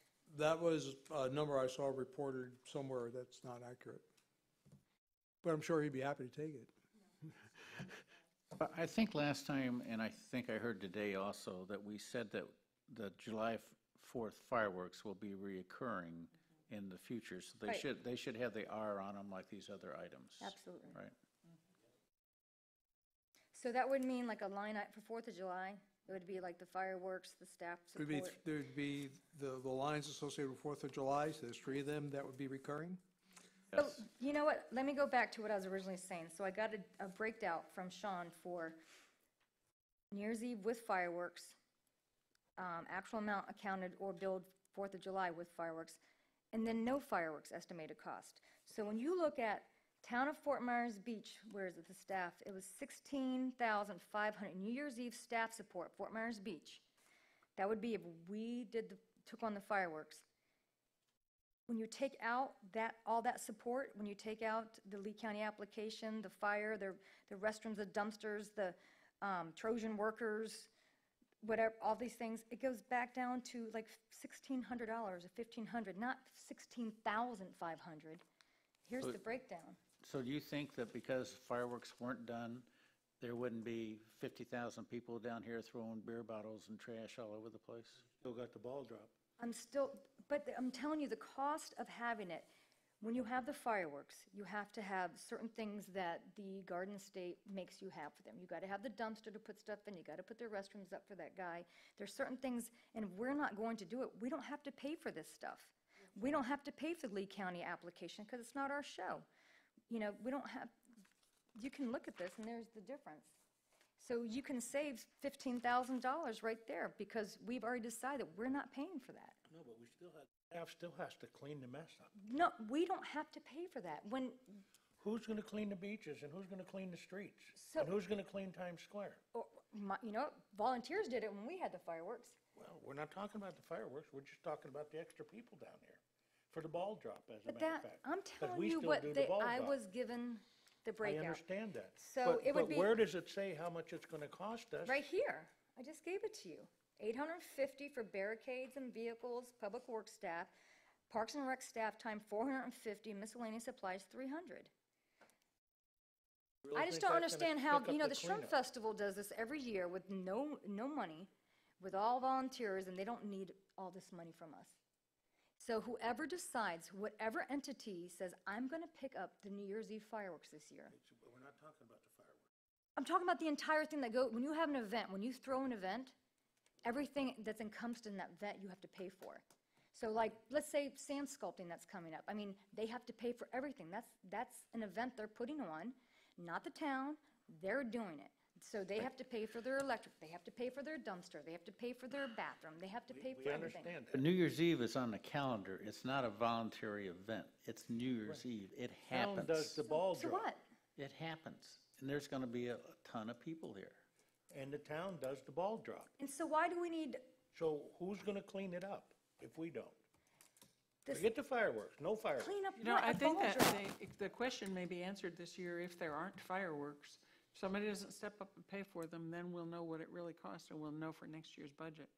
But I feel like at this point, we do have the ball drop, we do whatever, and we'll wait and see if somebody steps up for the fireworks, and if they don't, we'll have that answer for next year, as I said. But I feel like on the I'm size of the telling you right budget, now, we're- as a council member, I wouldn't vote to even allow them to blow those chemicals over the water right now, not when we're trying to clean it. What about on the 4th of July? I don't know what's going to happen by then. Is it cleaned up by then? If it's not good on New Year's Eve, it's not good Then on maybe the it's 4th not of good. Then maybe July. on 4th of July, and we've got the money for fireworks, we can change it to a laser light show. Maybe that's what we do. Maybe we find a way to go green. We find a way, we step up and we tell, just like we did with the straws, and now people are following suit. We say we are going to take care of our own backyard. And we have to, because we can't keep going like this. This water is killing people. And if we're going to say, we're supposed to be working on the fertilizer ordinance, we're supposed to be working on things to clean our own backyards, whether it's stormwater, but twice a year, you know, we're going to forget about the clean water and we're going to blow chemicals up into it. Tracy, I'm even more, we're getting off the topic, but I will say that I'm even more concerned about the example that setting those fireworks off sets for the entire length of the beach. Because I live at Mid-Island, there's more fireworks going off over the me about water it. than there is over the pier. So I do agree this is a conversation we should have, but I'm not sure that it needs to be right now in the budget. So, and I think what we have is three votes, obviously, three votes that Roger. aren't going to shift that, so let's move on. Wait, 3 votes How to much, shift how what? much is it gonna To not cost to reduce clean that. up New Year's Eve? For Without Public fireworks. Works, without the fireworks, forget the fireworks. But we have the ball drop. You're gonna have the people here. Are we gonna, it's the town ball drop. Are we gonna put porta potties up? We're not gonna put porta potties up. So I think, That's what I'm saying. I don't think $1,600 is gonna cover it. you know, Especially I'm with, I listening mean, to the. without fireworks at all. I'm listening to the debate, and really, the debate is really, the way I'm hearing it is about, should the New Year's Eve event be the responsibility of the sponsor in its entirety or not, or should the town participate in it? And, you know, then if the town should participate in it, it's like now we can go in and try to split hairs. How much is being caused by the ball drop versus the fireworks and all of that type of stuff? I think you're going to have an opportunity when the folks come here and say, well, we have bad news for you, we didn't raise the money for the fireworks this year, or we have good news for you that we did, to decide, well, hey, we're going to do this with the budget at that point, we don't want fireworks, we want a laser show, or whatever the case may be. This is a plan.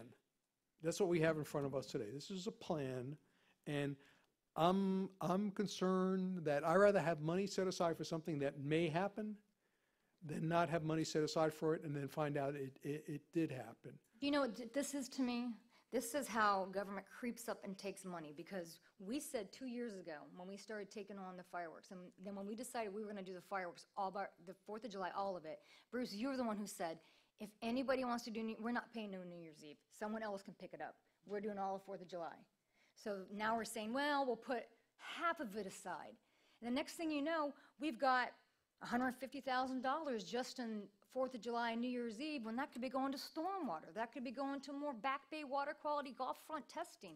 I mean, it could go to other things that this community needs. I don't disagree with that, but I think the decision you all need to make is look, if you want to make an irrevocable sort of decision tonight with regard to that, feel free. And I'll step back and let you all, debate and make that decision. Question was, what's it gonna cost the town approximately, and I know it's not gonna be to the dollar, but what is it gonna cost the town we're gonna put the ball drop down, no fireworks, absolutely no fireworks, because if somebody comes up with the money to do fireworks, they can cover everything. Assume they didn't do anything. But the Just ball drop, and cupcakes. Sean did an cleanup analysis on that, and I'll let him speak to his sheriff's department. analysis. That's in And the details. bathrooms? yeah, that's what I'm saying, it's $1,600 ain't gonna cover it. John De Palma, Parks and Recreation Director. Before we even get into numbers, just to give you some insight and a little bit of clarity, if there's people coming to the island and that influx, we still have to have public services, meaning safety services. That means if you're going the route and you're going to permit someone to say, hey, you can do the fireworks, then they need to take on the public safety aspect of it Right, as well. We're saying that, we're Okay. asking for a number right now with absolutely no fireworks from anybody, just what the town is gonna have to do. Now, it shouldn't cost us no 16.5, but it sure is gonna cost more than 1,600.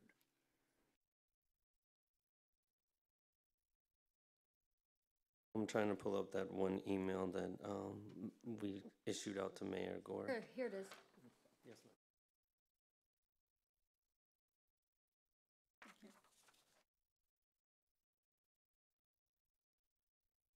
She's got my emails.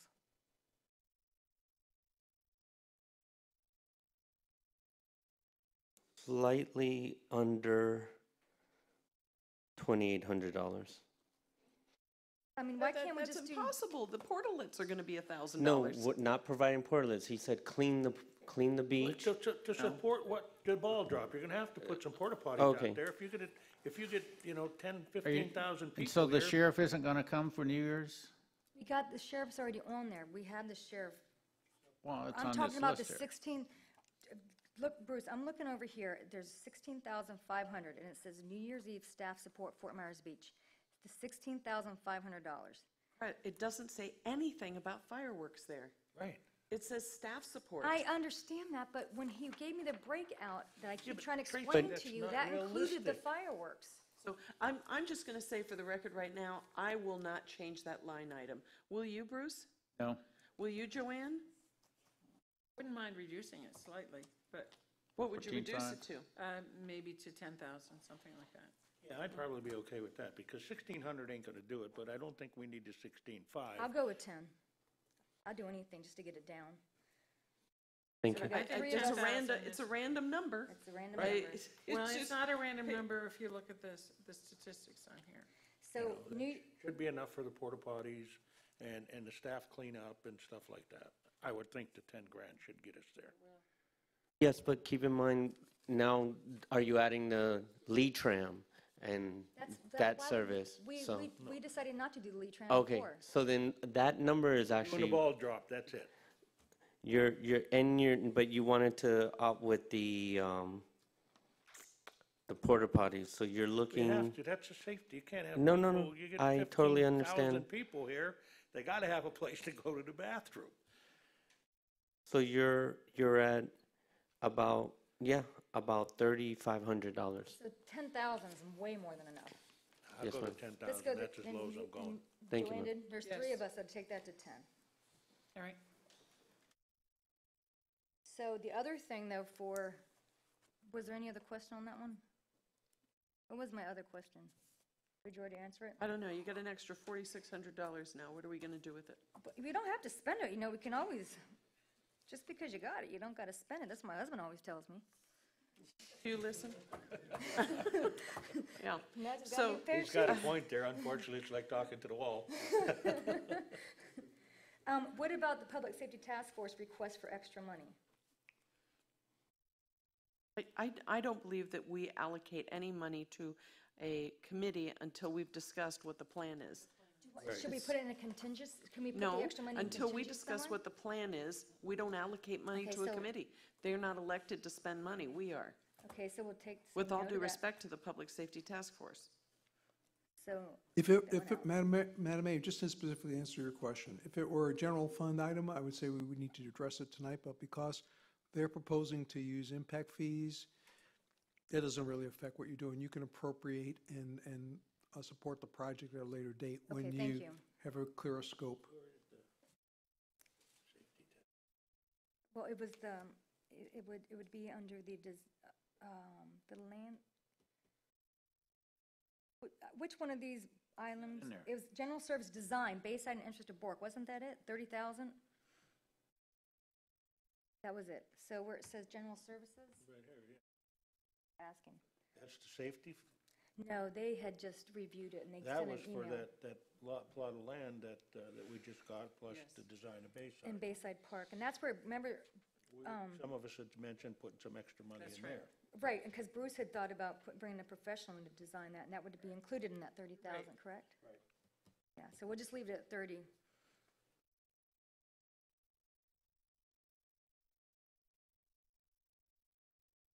That's- Ocean Jewel, all kinds of places. Anything else? What is it for? Like the Ocean Jewels property? Oh, okay. Well, I don't know that we'll need that. Are they still going to take it down in September? That's the written report I have from them. Oh, so.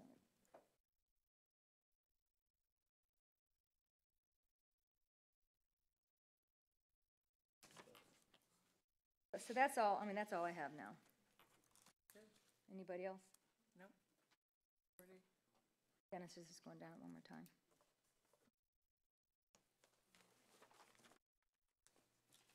Sean, thank you for this, by the way. Make a motion to approve Resolution 1830, adopting the town operating budget and setting it for a final hearing on September 24th at 5:30 PM. I second it. Second. Oh, okay. All Wait, we take a friendly amendment from the manager? oh, Sure. okay. All right. Okay, so by reducing the support for the event, that you saved $6,500. At the bottom line, we have $14,000 in round numbers, so that's $20,500. One of the things that you could do with that $20,500 is to put back the amount of money for the police special detail up to $50,000, as suggested by the mayor.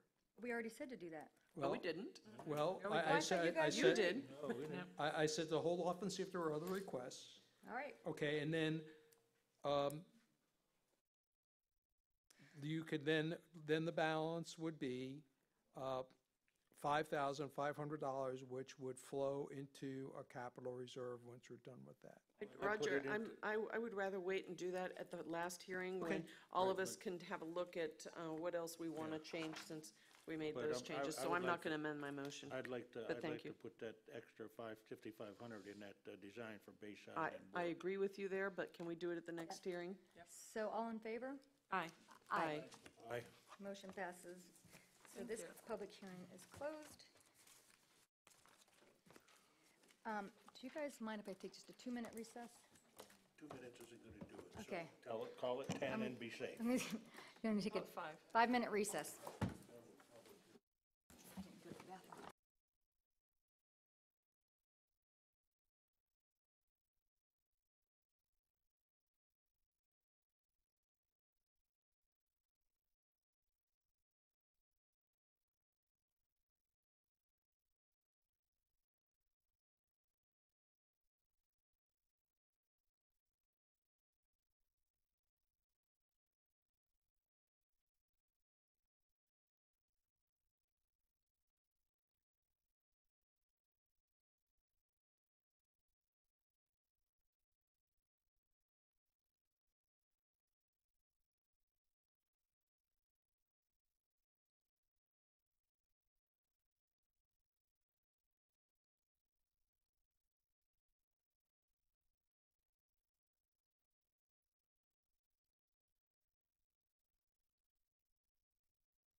Okay, somebody, move these down to Bruce, would you? I must be like vigorously brushing my hair and passing these to flinging Bruce. them somewhere. Hey, Bruce, these are for you. Anita said, ho, ho, ho. Get them away from me. She says, ho, ho, ho. Okay.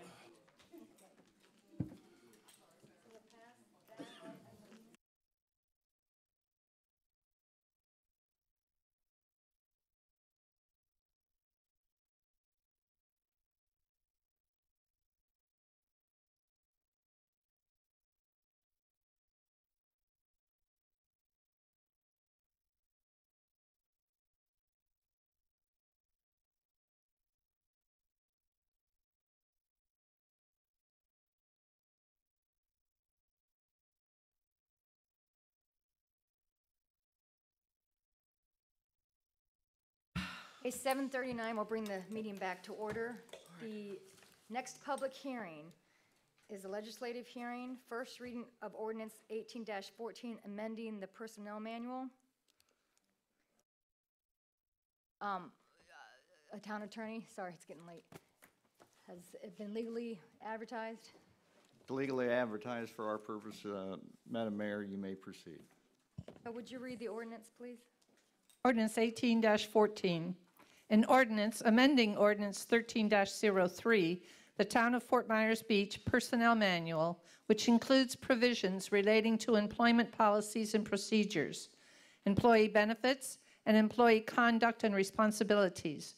Ordinance 18-14 adjusts the hours of work, provides for the exchange of annual leave for pay, providing for severability, codification, Scrivener's errors, conflicts of law, and an effective date.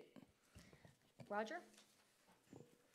Madam Mayor, members of Town Council, we have an item that incorporates two thoughts.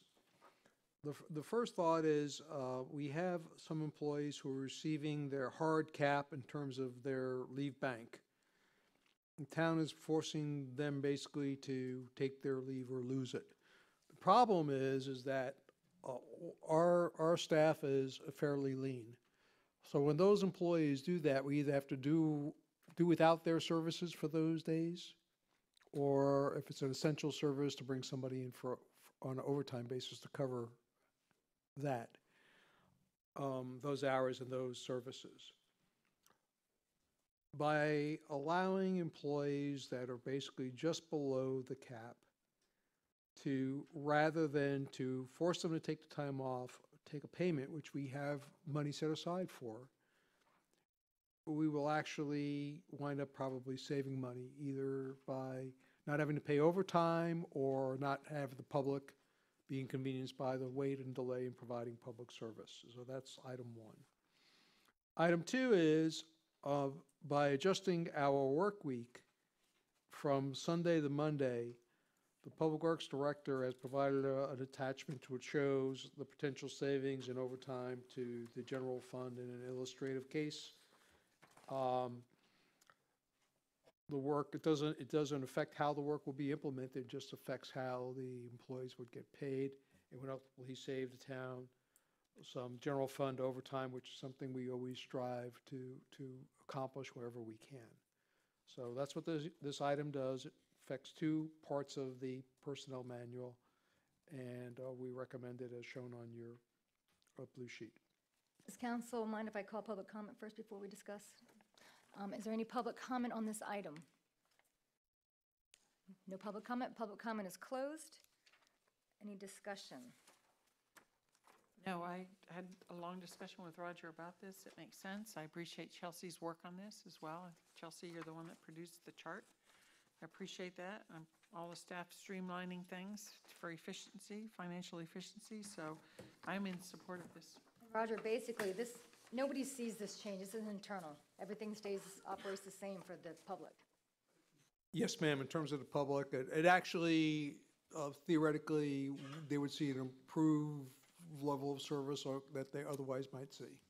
Like just so they know, the hours of town hall stay the same, all that stays the same. Right, so I mean, just a very simple case, and I don't think Michelle would mind me using her as an example. She's one of these people who has, because of her years of service at town, has basically exceeded the bank. So when she's out, and she's not someone we could readily replace, if you're waiting for a public records request or you're waiting for something from the clerk's office, she's using that time because she's not going to give it up. She's very devoted to the town, but she's not going to let it just disappear on her. So someone's waiting for those services, and Amy can only do so much. They're going to have to wait. In other cases, we could be in a situation where we might have to pay someone overtime to do something. So that's why I think this is, actually provides better service than our current situation. No, I don't have, you have a question? Go No, ahead. no, I Yeah. was just going to make a motion. Oh, no, I got a question. Just a simple question. I understand what you're doing. I have no issue with it. I'm just curious, where did the 479 hours come from? Did we just pick that out of a hat? or Yeah, what? we wanted it to be very limited to the number of employees, so we set it very, very high. It's basically 80 hours less than the cap. So the most that you could get paid would be 2 weeks. Because we didn't want someone saying, well, I have 550 hours, but I want to take my cap down to 200, and now we're writing a check for thousands and thousands of dollars. So we try to make it very limited and only for those people who are truly bumping against the cap. 479 hours. I mean, how many years is it going to take them to get to that? This is going to affect, from that perspective, it's going to affect very few employees, but unfortunately, because of that, it affects some of our most knowledgeable employees. So we don't have many, but we have some. We have knowledgeable employees. No, but it says it's going to affect our most knowledgeable employees, people who've been here a long time. So, I mean, I can give you some examples of some of those people. It's like No, dug and I'm parking just and- curious where and how and why. We wanted to came keep up it with the very limited. 479. Yeah, so 479 is one out less than 480, and then you bump against the cap. We're trying to keep it so you can get 2 weeks of pay, basically. This was like put together in like '03, so that's, Just curious, that's all. I'm allowed to ask questions. yes, you Sure. are. I'd like to make a motion to schedule the second and final hearing of ordinance 1814 for September 24th, 2018 at 5:30 PM. Second. All in favor? Aye.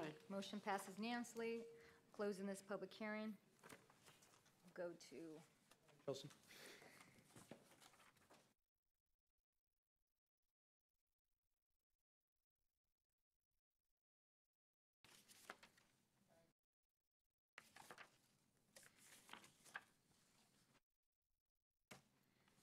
this is our quasi-judicial hearing, LDO 18-0008, 3102-3104, Estero Boulevard condominium. Right? Correct. Okay. I'll open up the hearing. Town attorney? It's legally advertised, Madam Mayor, and you may proceed. Has there And been any ex parte communication? I have none. None, Site visit? besides staff? Oh, Well, talking to doesn't count. Roger, yes. Yeah, I know. you're right. Okay. Excuse me. Yes, Roger. Everyone who's going to testify in this matter, please stand and raise your right hand for me. You swear to tell the truth, the whole truth, nothing but the truth, so help you God. I do. Fair enough.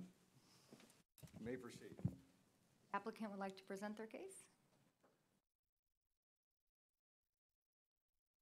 My name is Chanel Grigsby. I'm here on behalf of the applicants, Ed and Susan Koziel. They are the owners of 3102 and 3104 Estero Boulevard. This is an LDO application 18-0008. First, I'd like to state my appreciation for the LPA's recommendation and the findings in the staff report. First of all, this is a duplex, an existing duplex. It's a two-family attached building that was permitted and approved in 2007. Zoning was approved, the building was built. As discussed in the staff report, it appears that the duplex on this lot, as you have been exposed to some of the vacant lots in the Cases subdivision, this is one of those lots that there is currently a duplex on the lot. And in the staff report, they've stated that it appears that section 34-632 of the Land Development Code was at that time interpreted to allow the rounding up, and so that's why this duplex was approved. Therefore, the structure was lawful when it was built. At this time, Well, the staff report also states that currently it's possible that 2 units would not be allowed on the lot, but we're a little differently situated, even though I know there was a pretty extended hearing on a lot right next to ours for a duplex that is seeking to be built.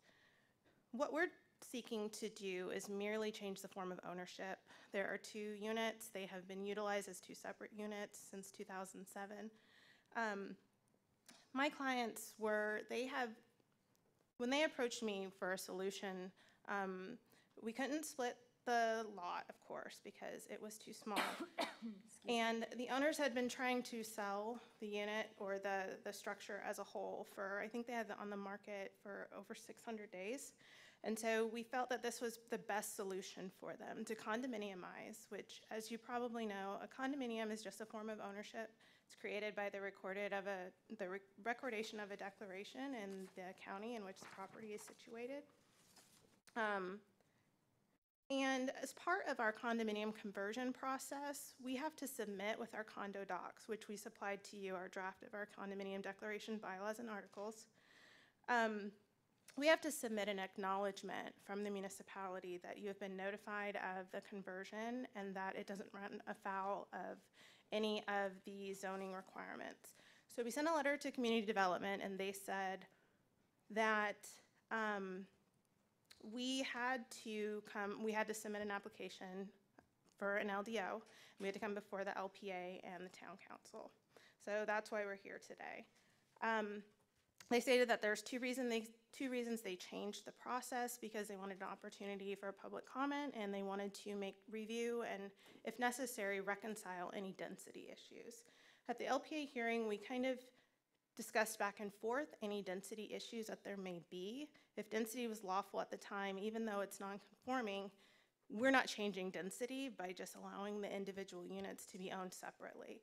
And so given that, in addition to that, with the provisions that we've drafted in the governing documents, I think the declaration itself also provides kind of a protection with respect to any density concerns, because not only are the members and the owners of the units required to abide by all local laws, both unit owners would have to unanimously agree to any substantial additions or material alterations. And at this time, it's a beautiful property. There is no intention to modify the structure, add to the structure. We're just seeking to allow each unit to be individually owned and individually transferred.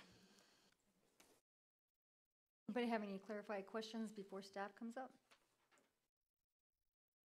Oh, I just have one.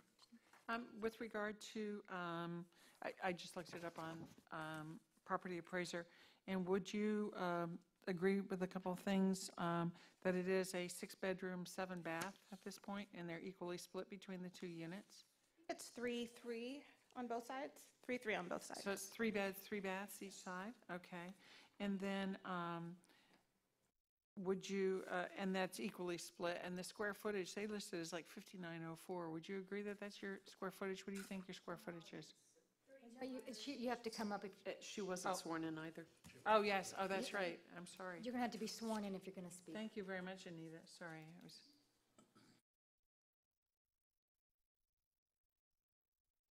Raise your right hand for me, ma'am. You swear to tell the truth, the whole truth, and nothing but the truth, so help you God.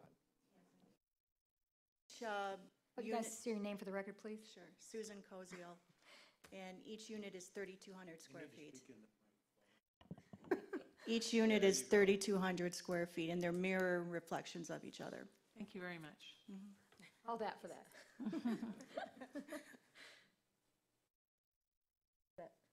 That's all for me, yes, thank you. I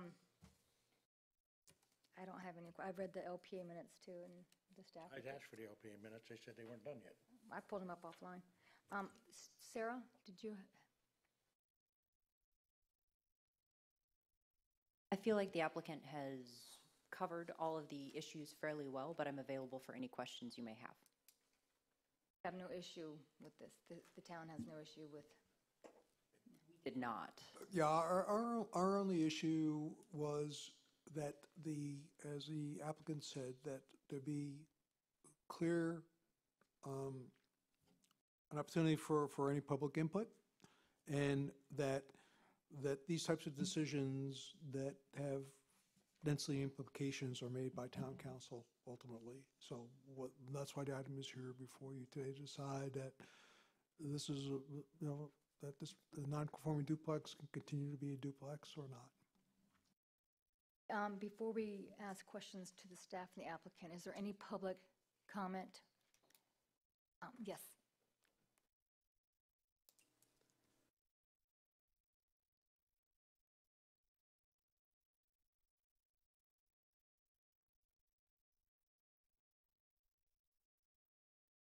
Record, my name is Beverly Grady, and I'm representing two property owners tonight who fully support the LDO issuance. And the reason we're here is when we looked at the agenda, how it was advertised, as well as the staff report, it said confirmation that the subject property is a duplex, as are all other similarly suited properties in cases subdivision. We didn't know what that meant or what council was considering. So I would say we represent Water Gold AG LLC that owns 3532, 3534 Estera Boulevard, which is Lot 4, and they have two town-issued letters that Lot 4 is entitled to 2 units and a finding of consistency with the plan. They have a building permit issued by the town, and the 2 units are close to completion, and the owner relied on the actions of the town. We also represent 3552 Estera Boulevard, LLC. The main member is Hank Incognito. He appeared here August 20th. He could not be here tonight because he didn't know about this in time to attend this meeting, but he also has a zoning verification letter, is seeking 2 permits. When we saw that you may take action and staff recommended action on other lots, there was a concern because we did not know of that, and we just didn't want any negative action taken. However, if you are finding that other lots are entitled to the development rights, we would hope you include Lot 3 and Lot 4, and we hope you approve this limited development order. Thank you. Thank you. Beverly? Is there any other public comment? Public comment is closed. Okay, discussion, questions? Questions for Sarah? Yes. Sarah, so what Beverly just brought up in the requested motion, I found this rather, it was oddly worded, to say the least, because it sounded like we're saying, yep, we like yours, and everybody else can have it too. And I don't think that's our intention. Would you agree with that? Yes. This is specifically for, we're only specifically speaking to this particular case. This is specifically for this case. Okay. The reason staff included the additional request is because the Hardin residents had come before you previously. This one was coming forward to you. We have several others that are going to be coming forward with the similar requests. And it was our intent that if overwhelmingly council had no issue with all of these lots being duplexes, if it was generally felt that these lots with similar situations could be duplexes, rather than us coming to you individually with each one that came in or making a code change, if we understood where council stood on this issue, if they could make a determination, it would simplify essentially the ones that are coming forward right now. So the point is, we have no problem bringing the individual cases before you, although we get the brunt of why you making us do that. So we just wanted to, from a purpose of advertising, to give you the option to be more encompassing if you wish to. Okay. Can you comment on the whole 15,000 square foot issue here? Yes. The way the code is understood by current staff, a lot that is under 15,000 square feet can be rounded up to from 1 unit to 2 units, and you can use half of the right-of-way up to 35 feet in width. The issue is that most of the lots within Case's subdivision, including several that have received the authorization to get to duplexes, are over 15,000 square feet in total lot area, and that's where staff runs into an issue. With the Hardin case, we were directed to utilize the original subdivision plat. Staff has concerns with that as we don't have a very legible version of that subdivision plat, and it appears that it has been changed since it was originally platted. So generally, it appears that these lots, which are over 15,000 square feet, because they have beach property, which they can't utilize essentially for any density purposes, are being penalized because they have more land. So other lots that were smaller would be able to have 2 units, whereas because they have this beach property, they're not able to get 2 units. To me, this is a substantial glitch that needs to be addressed, because I think what we should be talking about is buildable land and not just land. And I think this is a glitch that hopefully the LPA will address and come back to us so we can remedy the issue. Those were my questions. Thank you. Dennis? Sarah, at this point, even though it was legal when it was built. Councilmember, could you please speak into the microphone? Even though it's legal now, what was legal when it was built is non-conforming now, correct? That is staff's current interpretation, yes. If we allow this, we are then taking a non-conforming unit and making it conforming. No, you are allowing to continue as that use. What happens, okay, they make it a condominium. What happens, let's say a hurricane comes through and blows it down? They're going to be allowed to put 2 units up or 1? And if it's a condominium, if they're only allowed to put 1 back up, which one's going to be the one that can build? It would be my, okay, it would be my understanding of the ordinance that they would be able to utilize the pre-disaster or the post-disaster build back to rebuild those 2 units. If they chose to demolish that property and rebuild, at that point, they would not be allowed to have the 2 units. So Units as pre-disaster in or one post. structure, though. We're talking, when you say 2 units, some people are thinking of 2 houses. You're talking about 2 units, 1 structure, the duplex. Yes, but our code doesn't actually differentiate. Yeah, I'm just trying to make it for the public when they hear. Yes. It clearly it poses an additional complication. That's Really one of the does. reasons why it's here today. Yeah.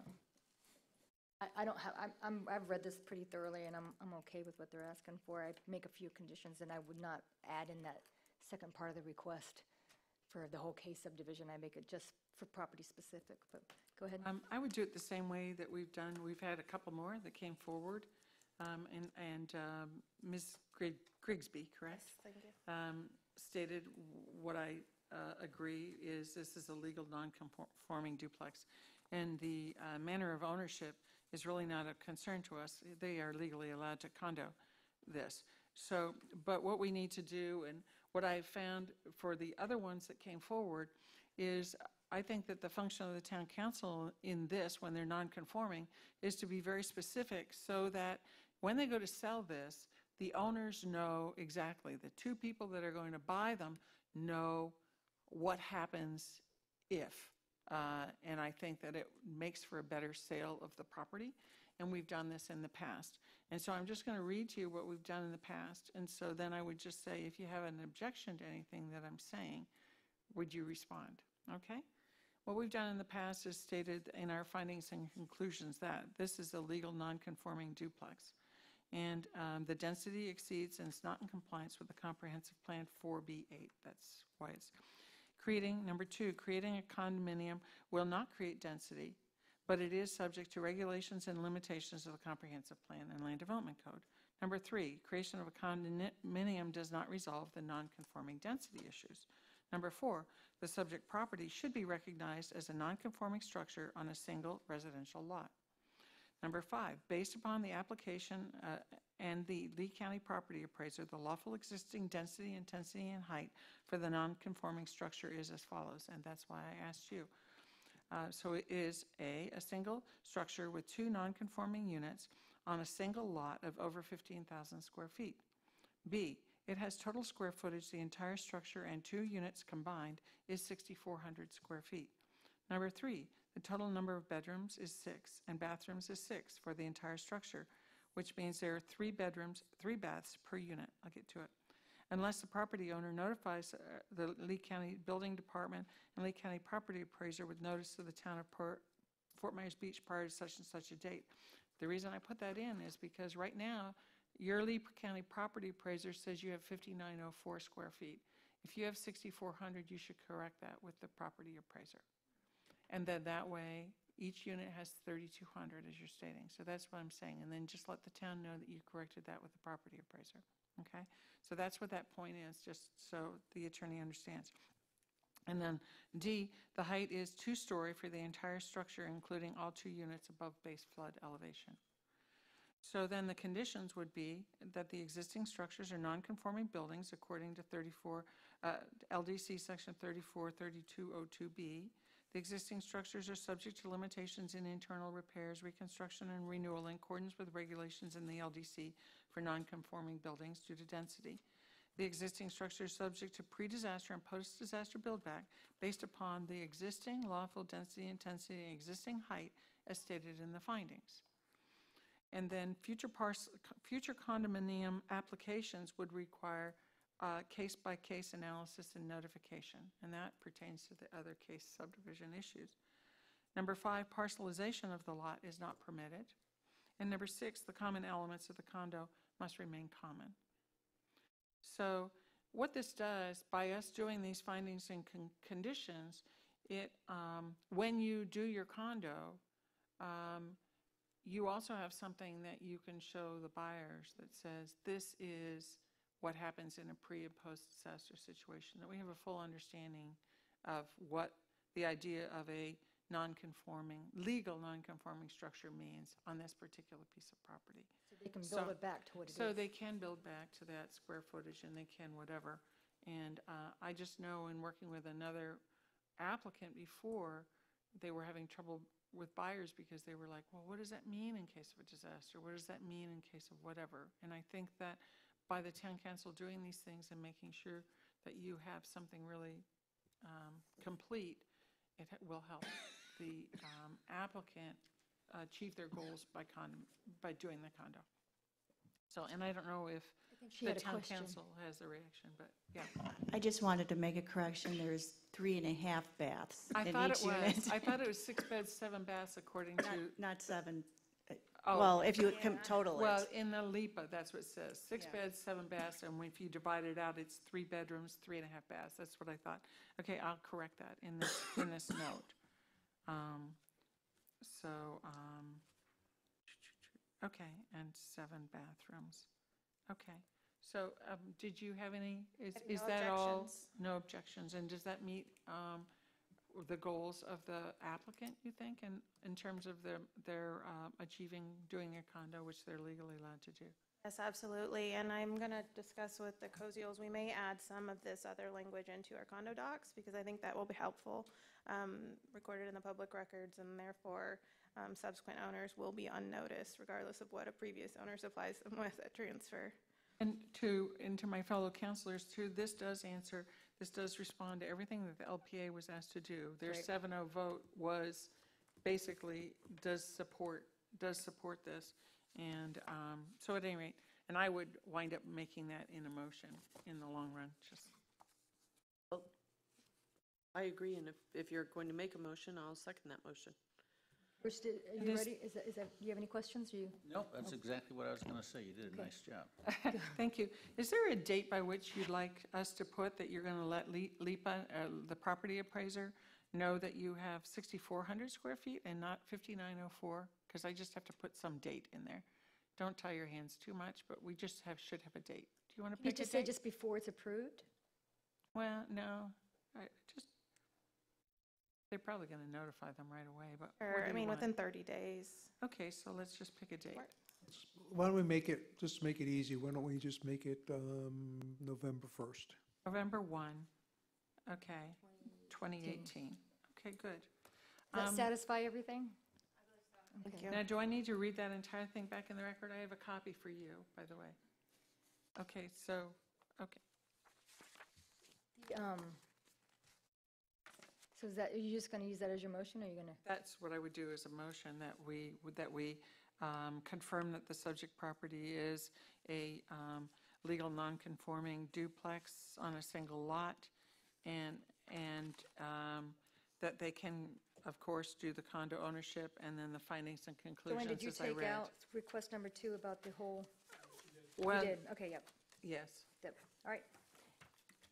Okay, So that was my motion, and I'll give a copy to you. Anita, you said you wanted to second it? Yes. Anita second it? And Attorney, do you think that was sufficient? Yes, You want it me to was. totally reread it? Okay, fine. No, no, it's in the record. Very good, thank you. Michelle, do I need a roll call, or can I just? It's not required. Okay, so all in favor? Aye. Motion passed unanimously. Congratulations. And Ms. Grigsby, if you'd like a copy of this, I do have one spare one that I can give you. Oh, that would be wonderful, thank you. Sorry you had to wait so long during the public hearing. That should have been moved way up farther. Yeah, we should have brought You that know one that. up. That should have been moved up. I wish that, Thank you. well, they didn't send it to me. Under agenda minute, so. So that public hearing is closed.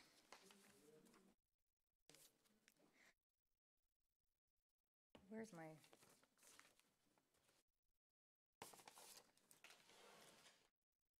E, Resolution 1826, temporary suspension of parking fees.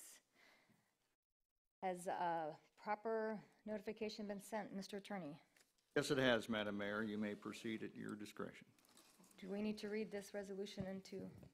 I'll read the title. Resolution number 18-26, a resolution of the Town Council of the Town of Fort Myers Beach, Florida, temporarily suspending the parking fees at all town pay stations and parking meters until September 10, 2018, and providing an effective date. Until September 10. Madam Mayor, just to be clear, this is ratifying a decision that was made by consensus on August 20th, 2018. Roger, what I don't understand is we said that we were going to discuss it. Go to the end of September. Joanne had mentioned, yeah, to go to the end of September. So if we create this resolution, can we ratify and change the date at the same time? If we choose to. Ma'am, I believe you can. You can ask your attorney, but I believe the answer to your question is yes. You may change the dates at your discretion. Yeah, I would like to change it to, what's the last day of September? 30th. September 30th. What'd you say? Yeah. It's September. Yeah. 30 days has September. June, All of that rest of So is that your 31, motion? excepting February. Oh, no, you know, it can't have a motion. Is there any public comment? What, oh, I'm sorry.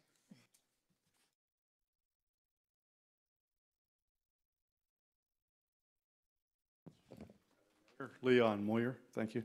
I would like to mention that the resolution has the phrase in there that you took a vote, and that is incorrect. You did not take any vote or action. So I think if you want to pass that resolution, you might wish to amend that phrase. I think it's in this, under the third whereas, as I recall. And I don't even have it before me right now, but that was my comment, because there was no official action taken. So what you're attempting to ratify is something that didn't really happen, and it's actually a new action. Is that correct? That's incorrect. With the way it reads in the final agenda is the town council has by consensus approved the temporary suspension of parking.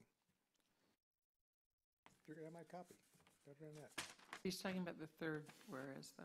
The third whereas right here. We're getting out of line with public comment there. I'm sorry. Okay, third whereas says, as voted on and approved, and approved, it should be and approved, at their August 20th meeting. I did misspeak if I said the second whereas, it's the third whereas. So that is incorrect. You did not do that at that meeting. There was no vote taken. So you do what you want, but I always think accuracy and being correct is the best way to go. Thank you. Thank you. Is there any other public comment on this issue? Public comment is closed. Roger, do you have anything else to add? Now, we could change those words after 2018. Instead of saying as voted on, we could say by consensus approved. I believe Voted that'll on. accomplish the As voted clarification that on. Mr. Moyer was pointing out.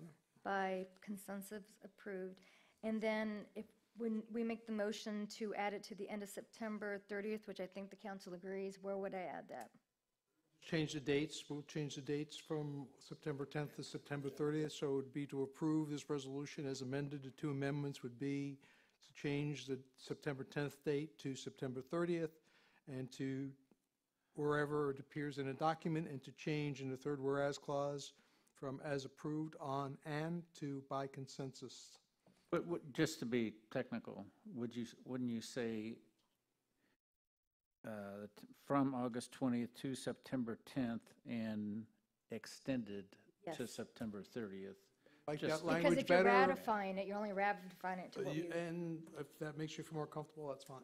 So Bruce, say that again. I'll let you make the motion.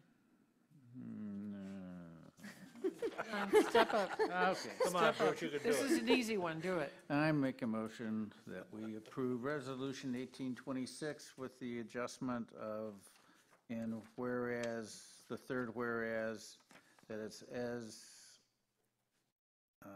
By consensus. by consensus on and approved on the August 20th regular scheduled town council meeting. Whoops. Never mind. Forget, start all over, because that's wrong. The third whereas, well, I have to go back to the first whereas. You have to go back to the title. Yeah.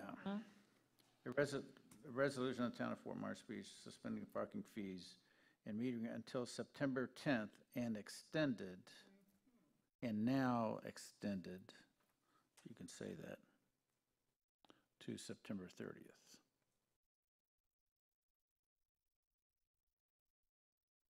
And providing an effective date, well, that is the effective date is when? Hey, What if does you that vote mean? on it. Today. Okay.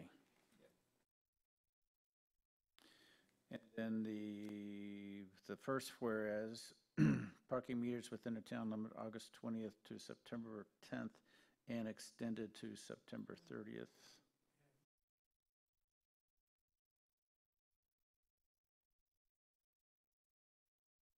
And then the third whereas, the town desires to ratify the temporary waiver of parking fees between the dates of August 20th to September 30th, September 10th. sorry, 10th, as determined by consensus at their August 20th meeting, and hereby ratifies that decision and extends it to September 30th. Yes. Second that motion. Yes, Bruce. So we have a motion and a second. All in favor? Aye. Aye. Motion passes unanimously. Great job, Bruce. Well Well, played. thank you. We knew you could do it. Man. Got it over with. Okay. Long pants. That's it for the public hearings. We're going to go to administrative agenda, Resolution 1825, the Town Attorney Legal Services Agreement. This is to confirm the selection of the town attorney and authorize the mayor to execute the attached contract with Dye Harrison Kirkland Petroff Pratt and St. Paul PLLC in the service of Mr. Thomas A. Thanis as the town attorney in response to the RFP 1832 TC. Madam Mayor, in accordance with the directions given to me by Town Council on August 20th, I worked with Mr. Thanis to assemble a contract, and that contract is attached and before you for your consideration. Does anybody have any questions, comments? I do have a question. I've had several people bring up to me, and I chose Mr. Tanis, that in our request for proposal, the requirements that we listed are not met by this applicant. Which requirement? Specific. Because I went I through each believe one. it was the Florida experience, what was, we said, That- 5 years of. That was preferred. Okay, well, I guess, look, I've been asked this question 4 or 5 times, and so I'd just like an opinion on it. You want a legal opinion? or Well, you- I mean.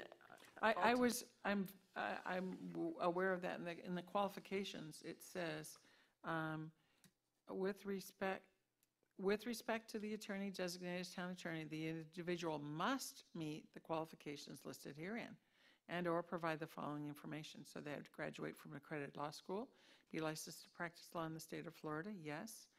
No less than 10 years of progressively responsible legal experience, and he has at least 14 and a half in Lockport, Naperville, and Olympia Falls, with an emphasis in local government law. Those are just specific. He has much more law than that, but that's specific local government law.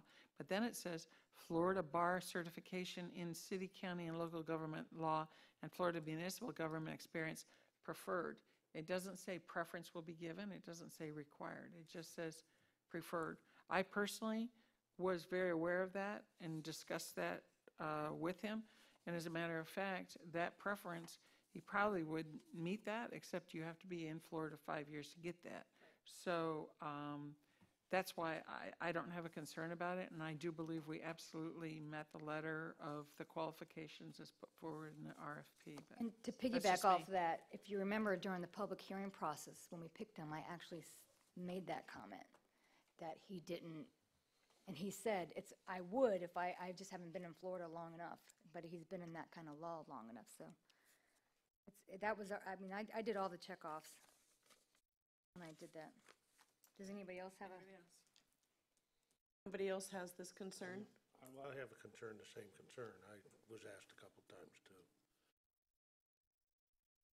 Pretty.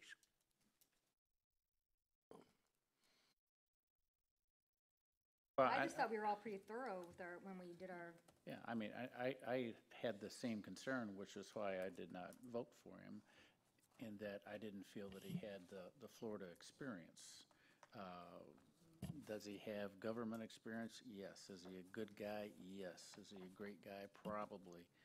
But he is not attuned to this type of specific local law. And that was one of my reasons for not voting for him. But the question that she raised was, does he meet it? Does he meet the requirement of the RFP? And I believe he does, according to the wording of the RFP. That's the question. The Florida part of it is preferred, but not mandatory. And I was well aware of that. Roger? That's where my conundrum Jack? is too. I mean, I agree with Bruce. Everything you can say nice about Mr. Tunis is true. What made me choose to remain with the Peterson Group over him as my number one and number two was the Florida experience, because the Florida experience is unique. We're asked by a council member to research that, and we, John and I concluded that a fair reading of the minimum 10 years experience is certainly a substantive part of the RFP process here and the requirements. Whether the qualification section would allow the council to, Section 2 of Terms and Conditions allows council to waive informalities or minor irregularities. It's for the council to decide whether they believe that this lack of hands-on Florida experience is such that it is an informality or minor irregularity that can be waived. Our conclusion was that the emphasis of the RFP as to the minimum 10 years experience must be in Florida law, but that is for your ultimate discussion. There are alternatives if you wish to pursue it. You always have the option of, number one, you can reject the application for that lack. You can open negotiations with the second-rated firm. You can reject all proposals. Rewrite the RFP to include that specific Florida requirement and re-advertise. Or you can contact the firms and ask them to come back and make new presentations. And lastly, John and I wanted to say that as a procedural matter, it's kind of difficult for us. Obviously, we have a little bit of a built-in bias here, but if you'd like to get go out and get another opinion, please feel free to do that without any hard feelings. Roger, what is your opinion? If that doesn't put you in an awkward position. And if it does, just say, nope, not opining. My opinion is all of these matters are subject to decision of the council. I believe that if you are concerned, you obviously can proceed in another direction. If you're not concerned, you can proceed based on your prior action. It's up to you all. At the end of the day, I mean, if he is under contract, he will be your attorney. We all knew at the time that we voted and selected him. We fully knew the record, and it does not say in here that that's required. It says preferred, and it doesn't even say preference will be given to. It just says preferred. And What it says, I mean. I think it's way around clear. it. I'm not hung up at all. We followed the letter of the law. We're fine. We followed it. We followed the RFP, and I think, excuse me, I'm sorry. yeah. I think what Jack was saying, and I don't have that document in front of me, but I think there was an area there that said 10 years of experience. He's got more than that. That's true, but It's right here. it might have been implied that that was 10 years of Florida experience. It doesn't say that on I know that's what it. I just feel like, Black and white says. we all went over this. I'm sure each one of us went word by word when we did this because it's an important decision. And it would have we would have got caught before if anybody really thought it was a big deal before. So, should we allow him to get up to speak on any of this? No, I think that we have to decide. I mean, there's two of us that clearly feel this is a Gotta make non-issue. a motion and then go from there. Well, I know, Anita has Okay, a concern. I so- think we need to. But I guess we can find out by just saying, confirm the selection of the town attorney.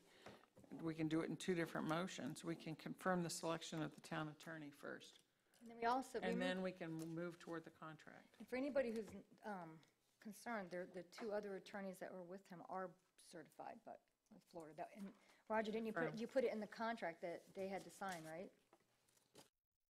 In the contract, we said that at the request of the council that we could request an opinion to someone who meets the criteria at no additional cost. If it's okay, I'd like to just make the first motion, which is to confirm the selection of Thomas A. Thanis as the town attorney from Dye, Harrison, Kirkland, Petriff, Pratt, and St. Paul PLLC. No, because the rest would be, well, in response to RFP 18-32-TC. I wasn't going to talk about the contract yet, just to confirm that. Second? So we need a second. I second. Any discussion? I am concerned. Look, I know, Joanne, I kept playing over and over in my head what you said. You were in the medical field, and you could pick up a chart and make sense of it, and you haven't been doing things in a while, and but I kept hearing that in my head, and every time I thought about it, I thought, no, there are so many nuances. I mean, you ask anybody, I mean, people who move here, they go, gosh, it's Florida. There's just so much to it, and the complexities of this moment in history of the town. I am, with all due respect to Mr. Thanis, because I've told you, I like him a lot. I am just concerned about that up-to-speed element. I'm really, really concerned about it. And as I have thought about it, and in the interim, people have questioned whether or not we actually could choose him, even though certainly it does say preferred. I mean, I guess if, we were going to choose an LPA member, it also says we'll give preference, but, we've had that discussion over and over again. So if one is a resident and one isn't a resident, we're going to pick the resident. It's more than preference. I just think that we put that in the RFP for a reason, because we recognize that it's important. And that's where I stumble. And it's very awkward to me, because I like the gentleman very much. I have respect for the Peterson Group. And, maybe the Peterson Group wouldn't be the people that you picked. It's an important decision, and it's an important time in the town. And But if it was so important, why did we say preferred? I mean, if it was important when we put the RFP out, we would have said. Well, I didn't write the RFP, and I didn't write the RFP. You also chose him as your number 2 right at the time. I chose him as my number 2, and I illustrated during the discussion that I was concerned about the distance, I was concerned about the newness, that I think he's a very interesting character because of his extraordinary life experience outside of just being an attorney, which I think lends itself nicely. I have a concern, and I'm airing it. We have a motion on the table though now. Yeah, we're in discussion. I want to make a comment on the discussion there. When I met with Mr. Thanos, one name came to mind to me after I sat and talked with him, Jim Steele. That man was just like Jim Steele. All Jim's experience is up north. Everything he does is from up north, with Indiana. But he is just extraordinary. The professionalism about him, everything about Jim Steele was just really good, And I feel like that's what Mr. Thanos brings, that kind of professionalism and experience. And he's got the law. He's been a judge. And then he's got, there's 17 of them there in that firm, and he's got 2 other ones that are, with what you're worried about, the preferred. The 2 other people that are on the contract do have that board certification. So It's fine that they're up there and have that, but they're not here and they're not sitting in that seat. And when we have a case like we had today and we want an answer and a question, I want somebody that's got the experience of the Florida understanding of all the land codes and everything, and can speak to it and give me an answer right then. Because I'm not an expert like some of you here, or more expert anyhow. And I rely on the attorney to be able to give me the quick response. And that was my reason for not voting for him. But I've been struggling with this ever since the vote. And I've looked at it 1,000 different ways, and I am not 100% behind this selection, but the RFQ was pretty simple. I mean, unfortunately, it was straightforward. I mean, it's 10 years governmental experience. Florida experience preferred, but he has the 10 years governmental experience. That preferred, and if we'd have just put 10 years Florida experience, that's all we needed to do. And we wouldn't even be having this conversation. I'm very worried in myself, Anita. But I think that, unfortunately, I think that he met the letter of the RFQ. I've been struggling with this. I've talked to Roger about it. I've talked to the town attorneys about it. I'm very worried about not having the Florida experience, but he met the intent of the RFQ. I mean, he did, and So I'm going to say that whether he met it or didn't meet it, I think that the RFP had a substantial request for experience, and I think Florida experience is, especially local experience or South Florida experience, is extremely important. And whether or not, I mean, if I was simply uncomfortable with it just because of the RFP, I probably wouldn't be bringing this up. It's a combination for me. And to that, with all due respect, I'm not going to support the motion. I just don't think it's enough for us.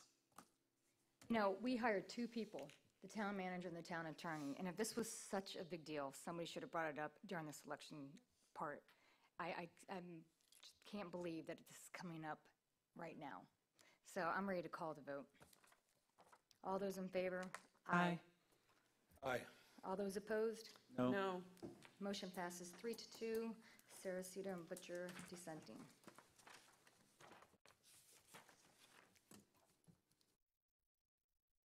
Okay, now we go on to the contract itself.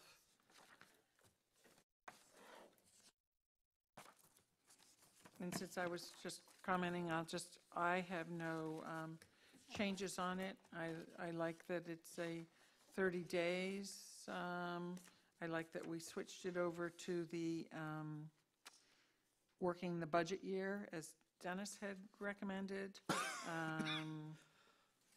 I like that you did add about the having the, what was it?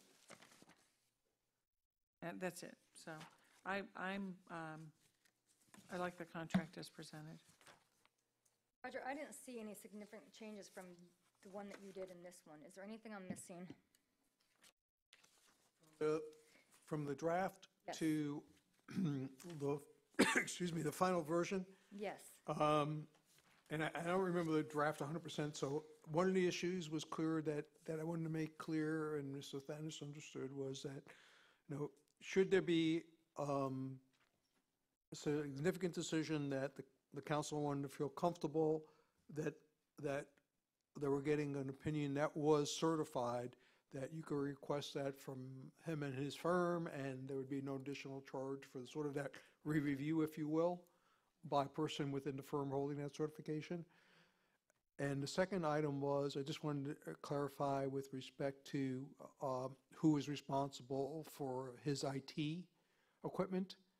And after conversation with him, he understood and agreed that basically, other than Wi-Fi access, he's responsible for his hardware and supplies, et cetera, associated with that. He and his firm. Do we want to hear from him before we vote on this, or? No? Okay. I did have a question about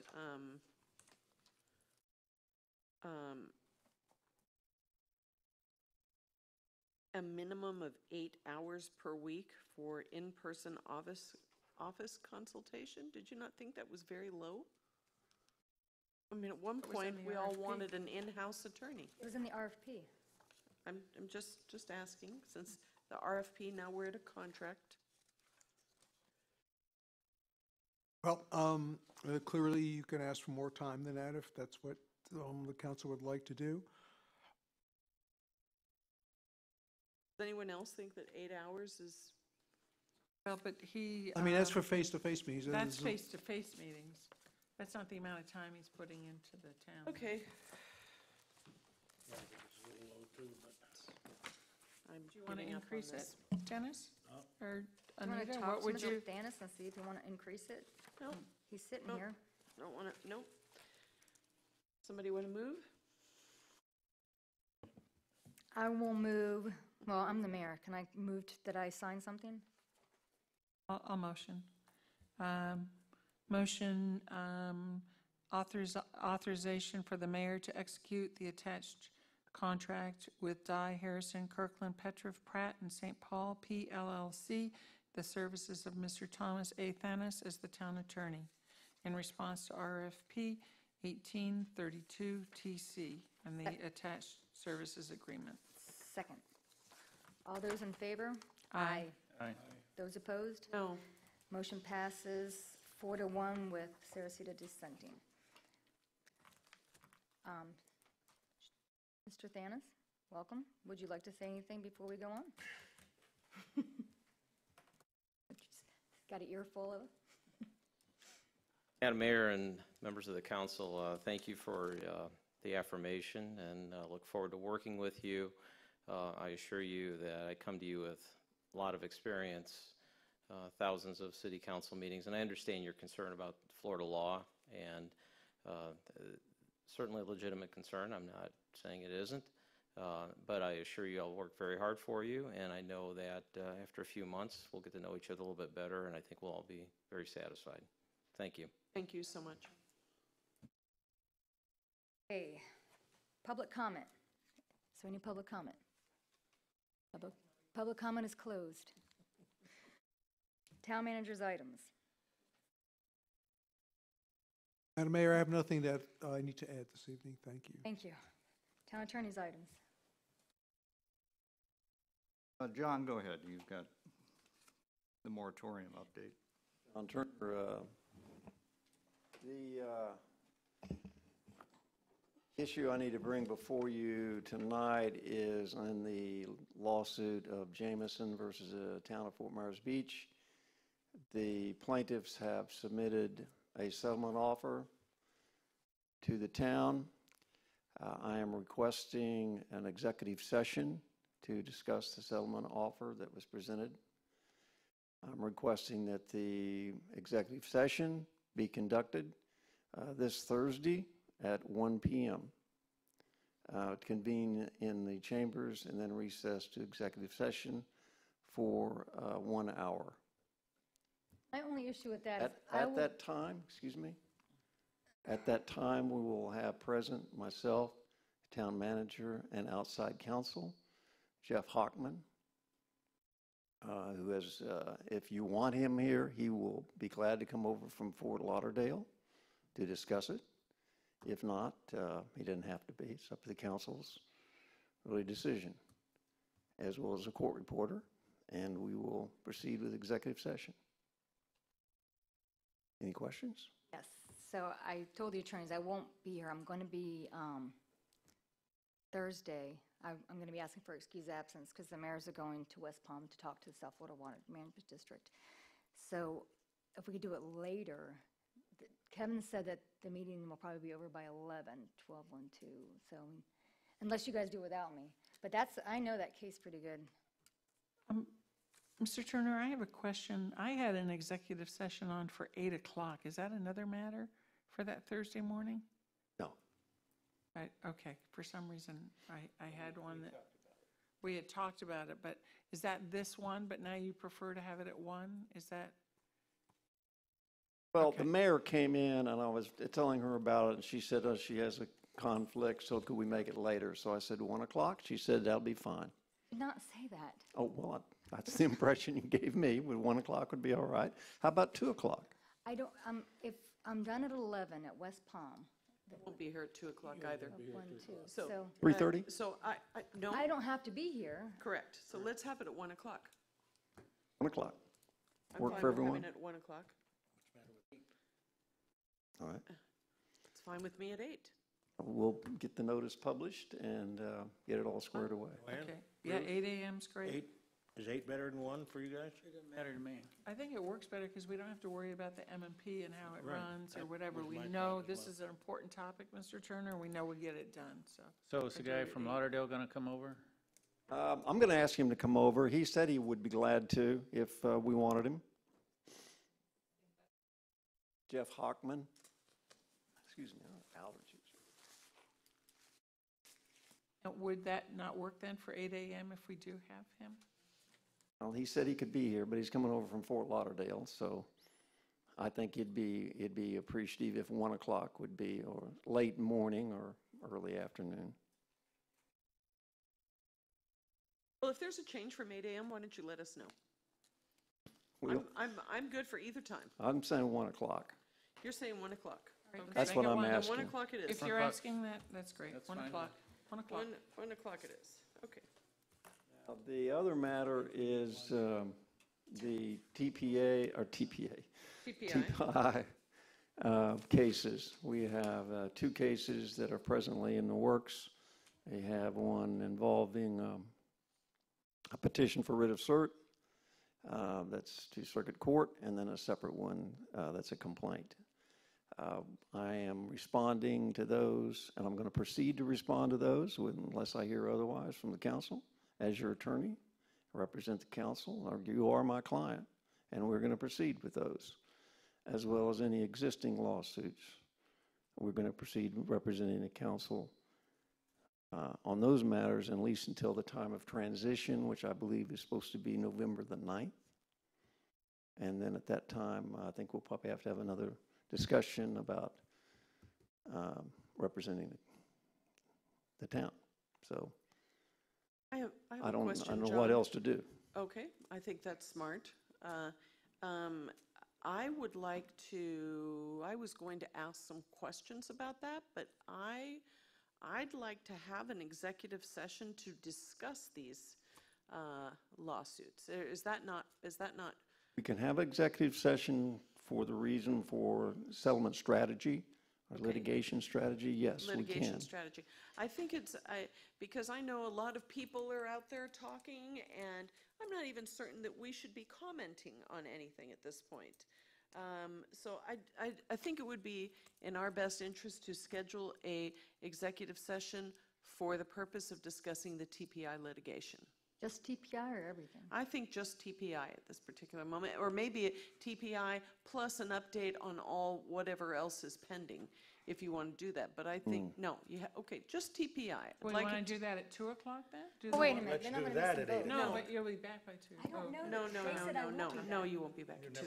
I That could be another day. I can amend my request to include that in the No, executive. sir, I'd like Tracy to be here. So could we? Let's pick another day. Yes, if that could, maybe that could be prior to our meeting on the 24th. Did somebody say something about the 17th, by the way? Is our meeting on the 17th or the 24th? 17th is an LPA. Okay, so the 24th, could we have the executive session on the 24th at 8 a.m.? 8 a.m. works for me. The 24th meeting is at 5:30. Oh, that's But I right. was going to bring that up anyway, so I might as well do it now if it's okay, rather than afterwards.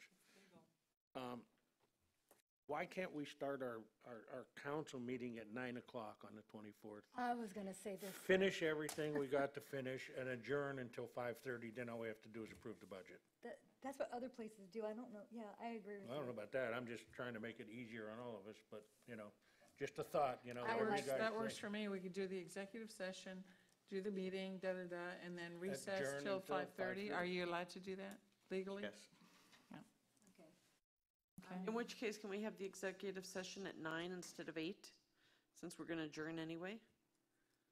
Start the meeting and then close it for the executive session?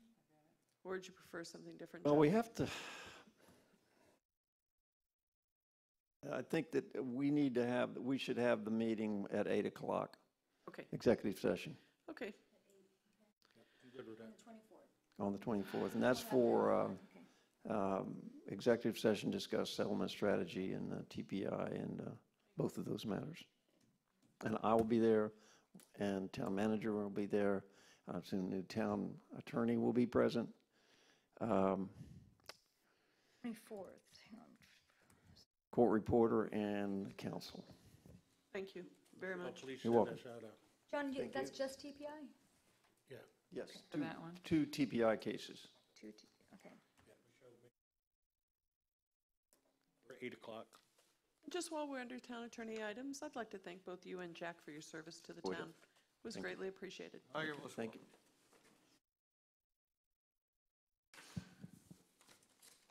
One other town attorney item, Madam Mayor.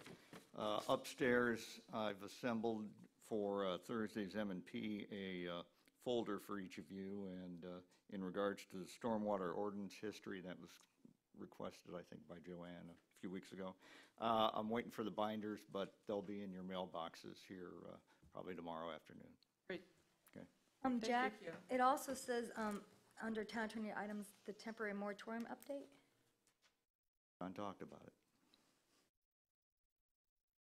Or he's going to talk about it. Did I, Well, I really need Jason here.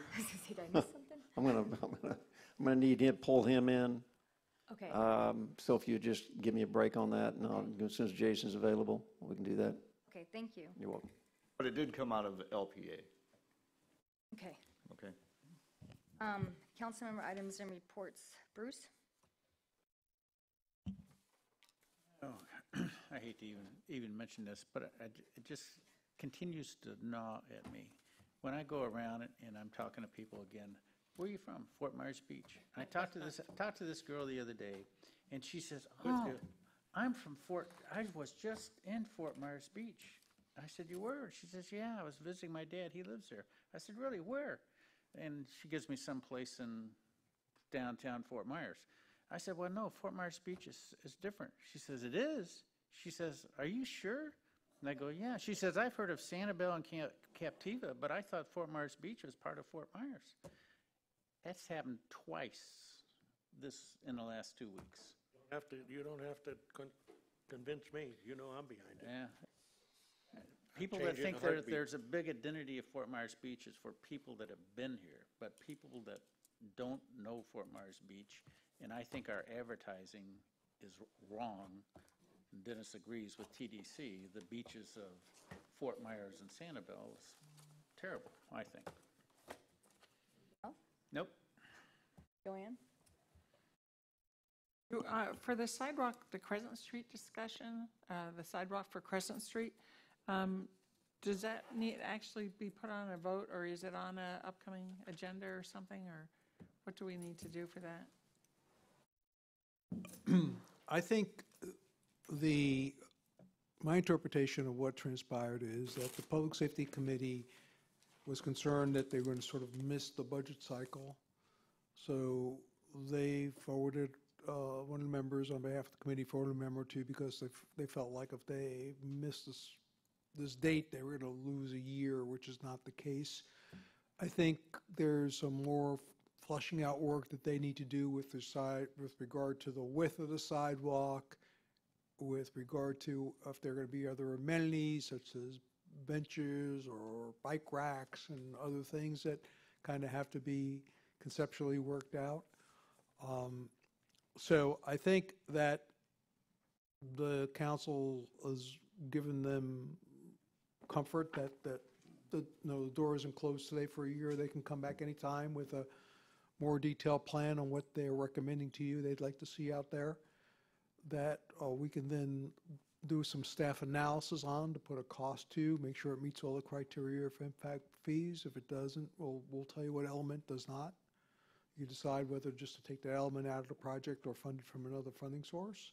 We can have all of those conversations. Okay. So I think at this point, if they feel that it's cooked, they can come when they're scheduled to talk to town council. As you know, we schedule a committee every month to come talk to you. Even if they're not on the agenda for that particular month, they can come speak to you anyway. We always let the committees speak to the council, so they can come and represent and tell you where they're at and see how much green light you want to give them. Okay, thank you. And then the next thing was the enacting ordinance for HAC. How do we go about doing that? That HAC, of course, ties the Estero Island Historic Society people in with the HPB people, and it's a great working committee. So do we just direct you? Should we take a consensus vote just to direct you, staff, to get an enacting ordinance for the HAC?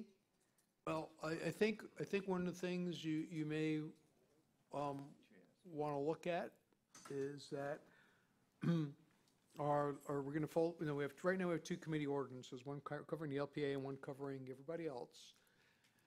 And the question is, do you want to fold them in under the everybody else ordinance, or do you just want us to create an instrument for you to make them sort of official so they have council blessing to proceed and have meetings and utilize staff time, et cetera? And we can talk with the attorney whether it's appropriate to do that under a separate ordinance or a resolution. But you can just tell us you support the creation of that committee.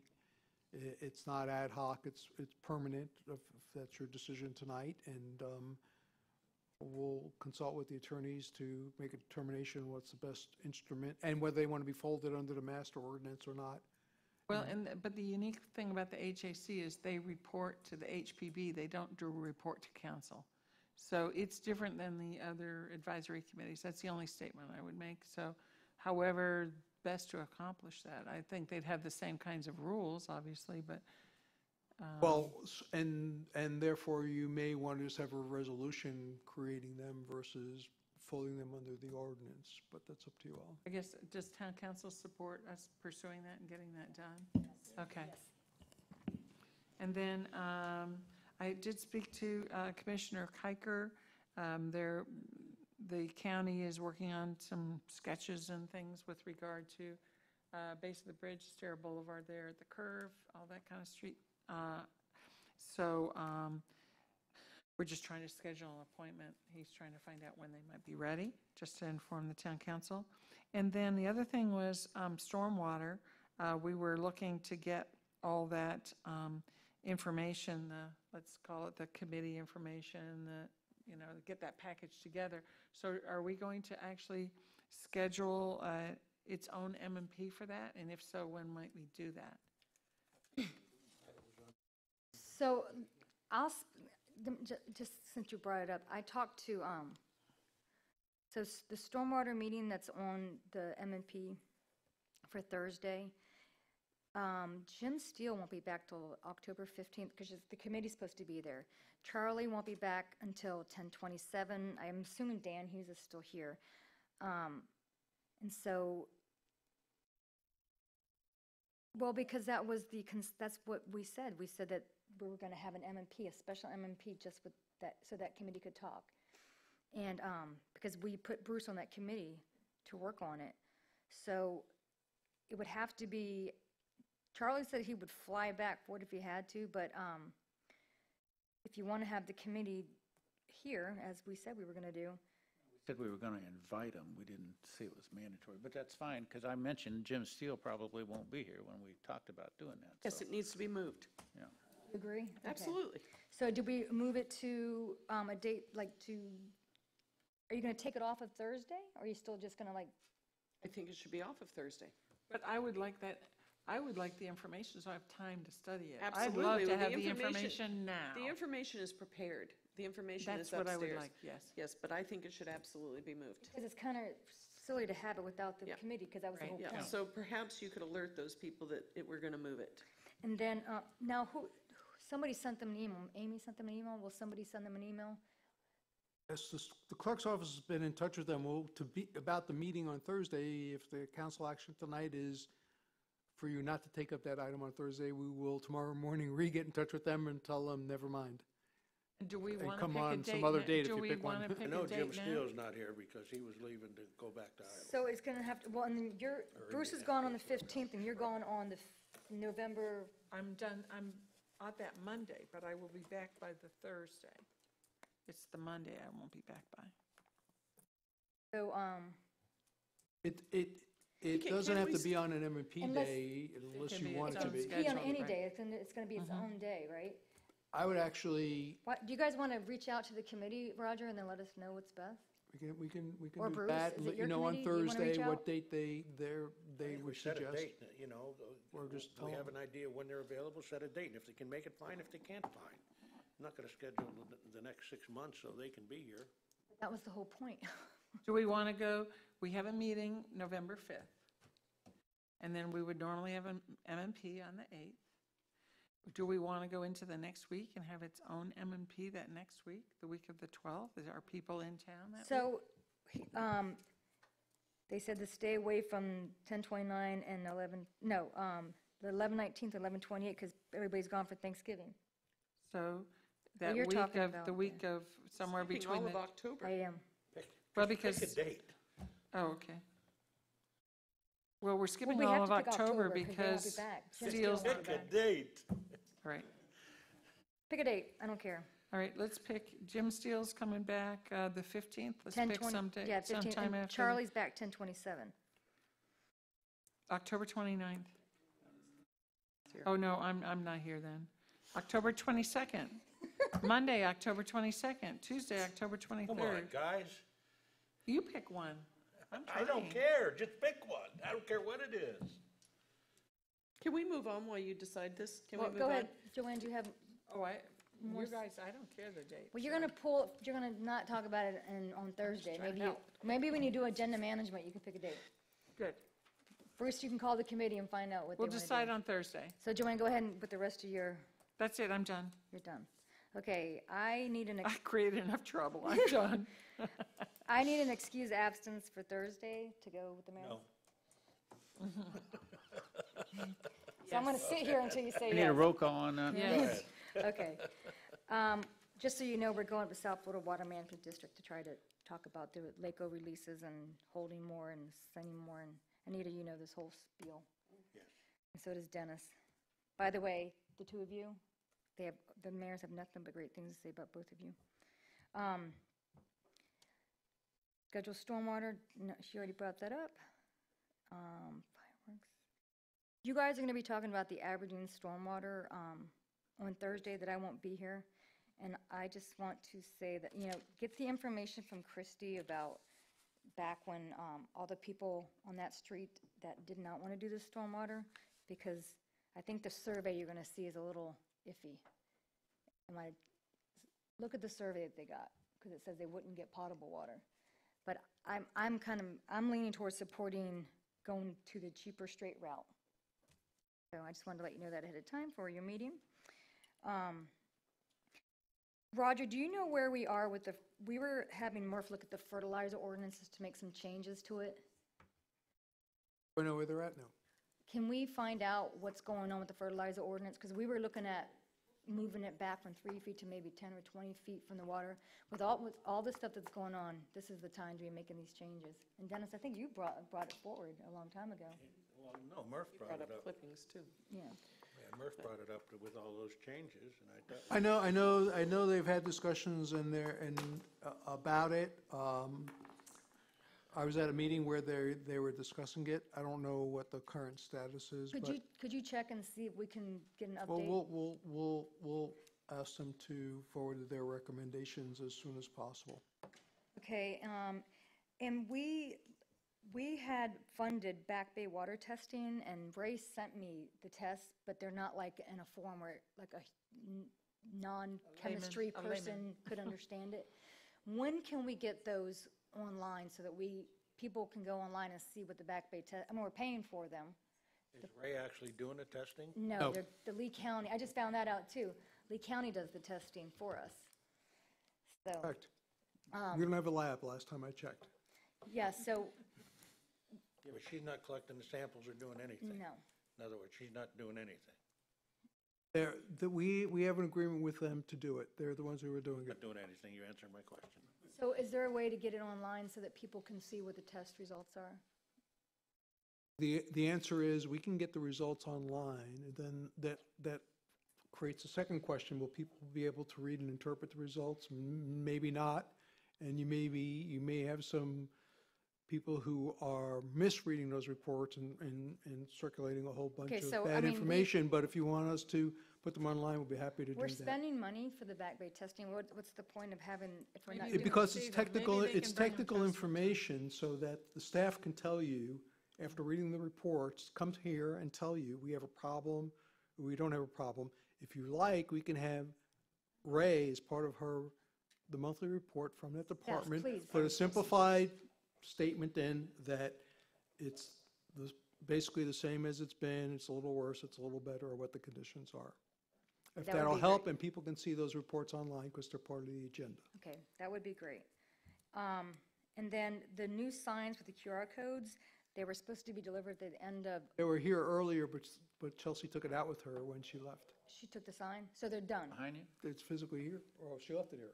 So right there. the signs now, they're going to be installed soon, right? Yes.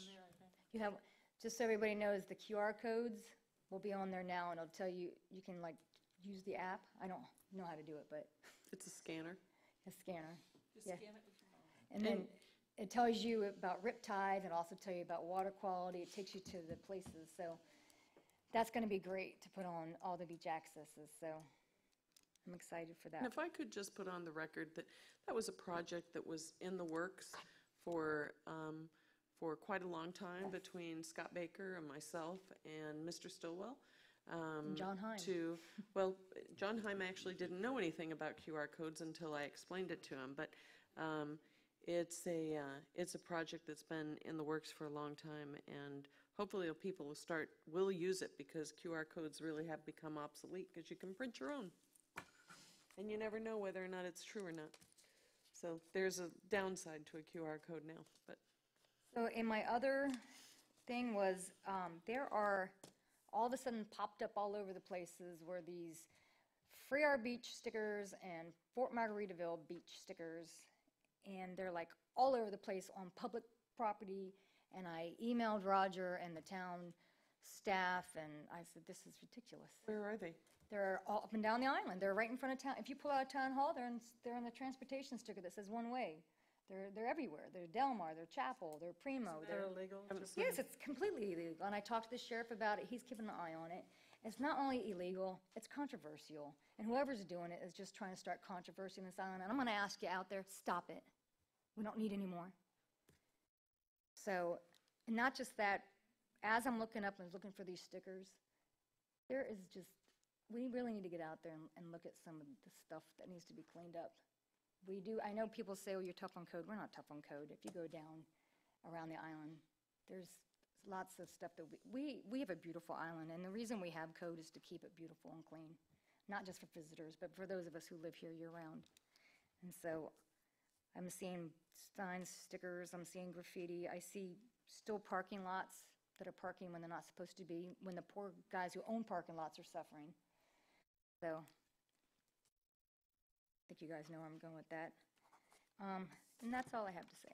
Just one other thing, Madam Mayor. John mentioned to me to facilitate the transition, John and I would like to keep up our routine and have access to the computers just as we have here the last year and a half. Well, the attorney for Okay. All right, just to be clear, there's a 60-day transition in the Peterson contract.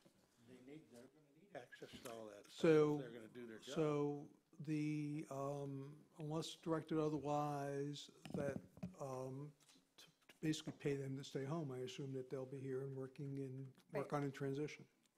That was my assumption. Dennis? Quick things.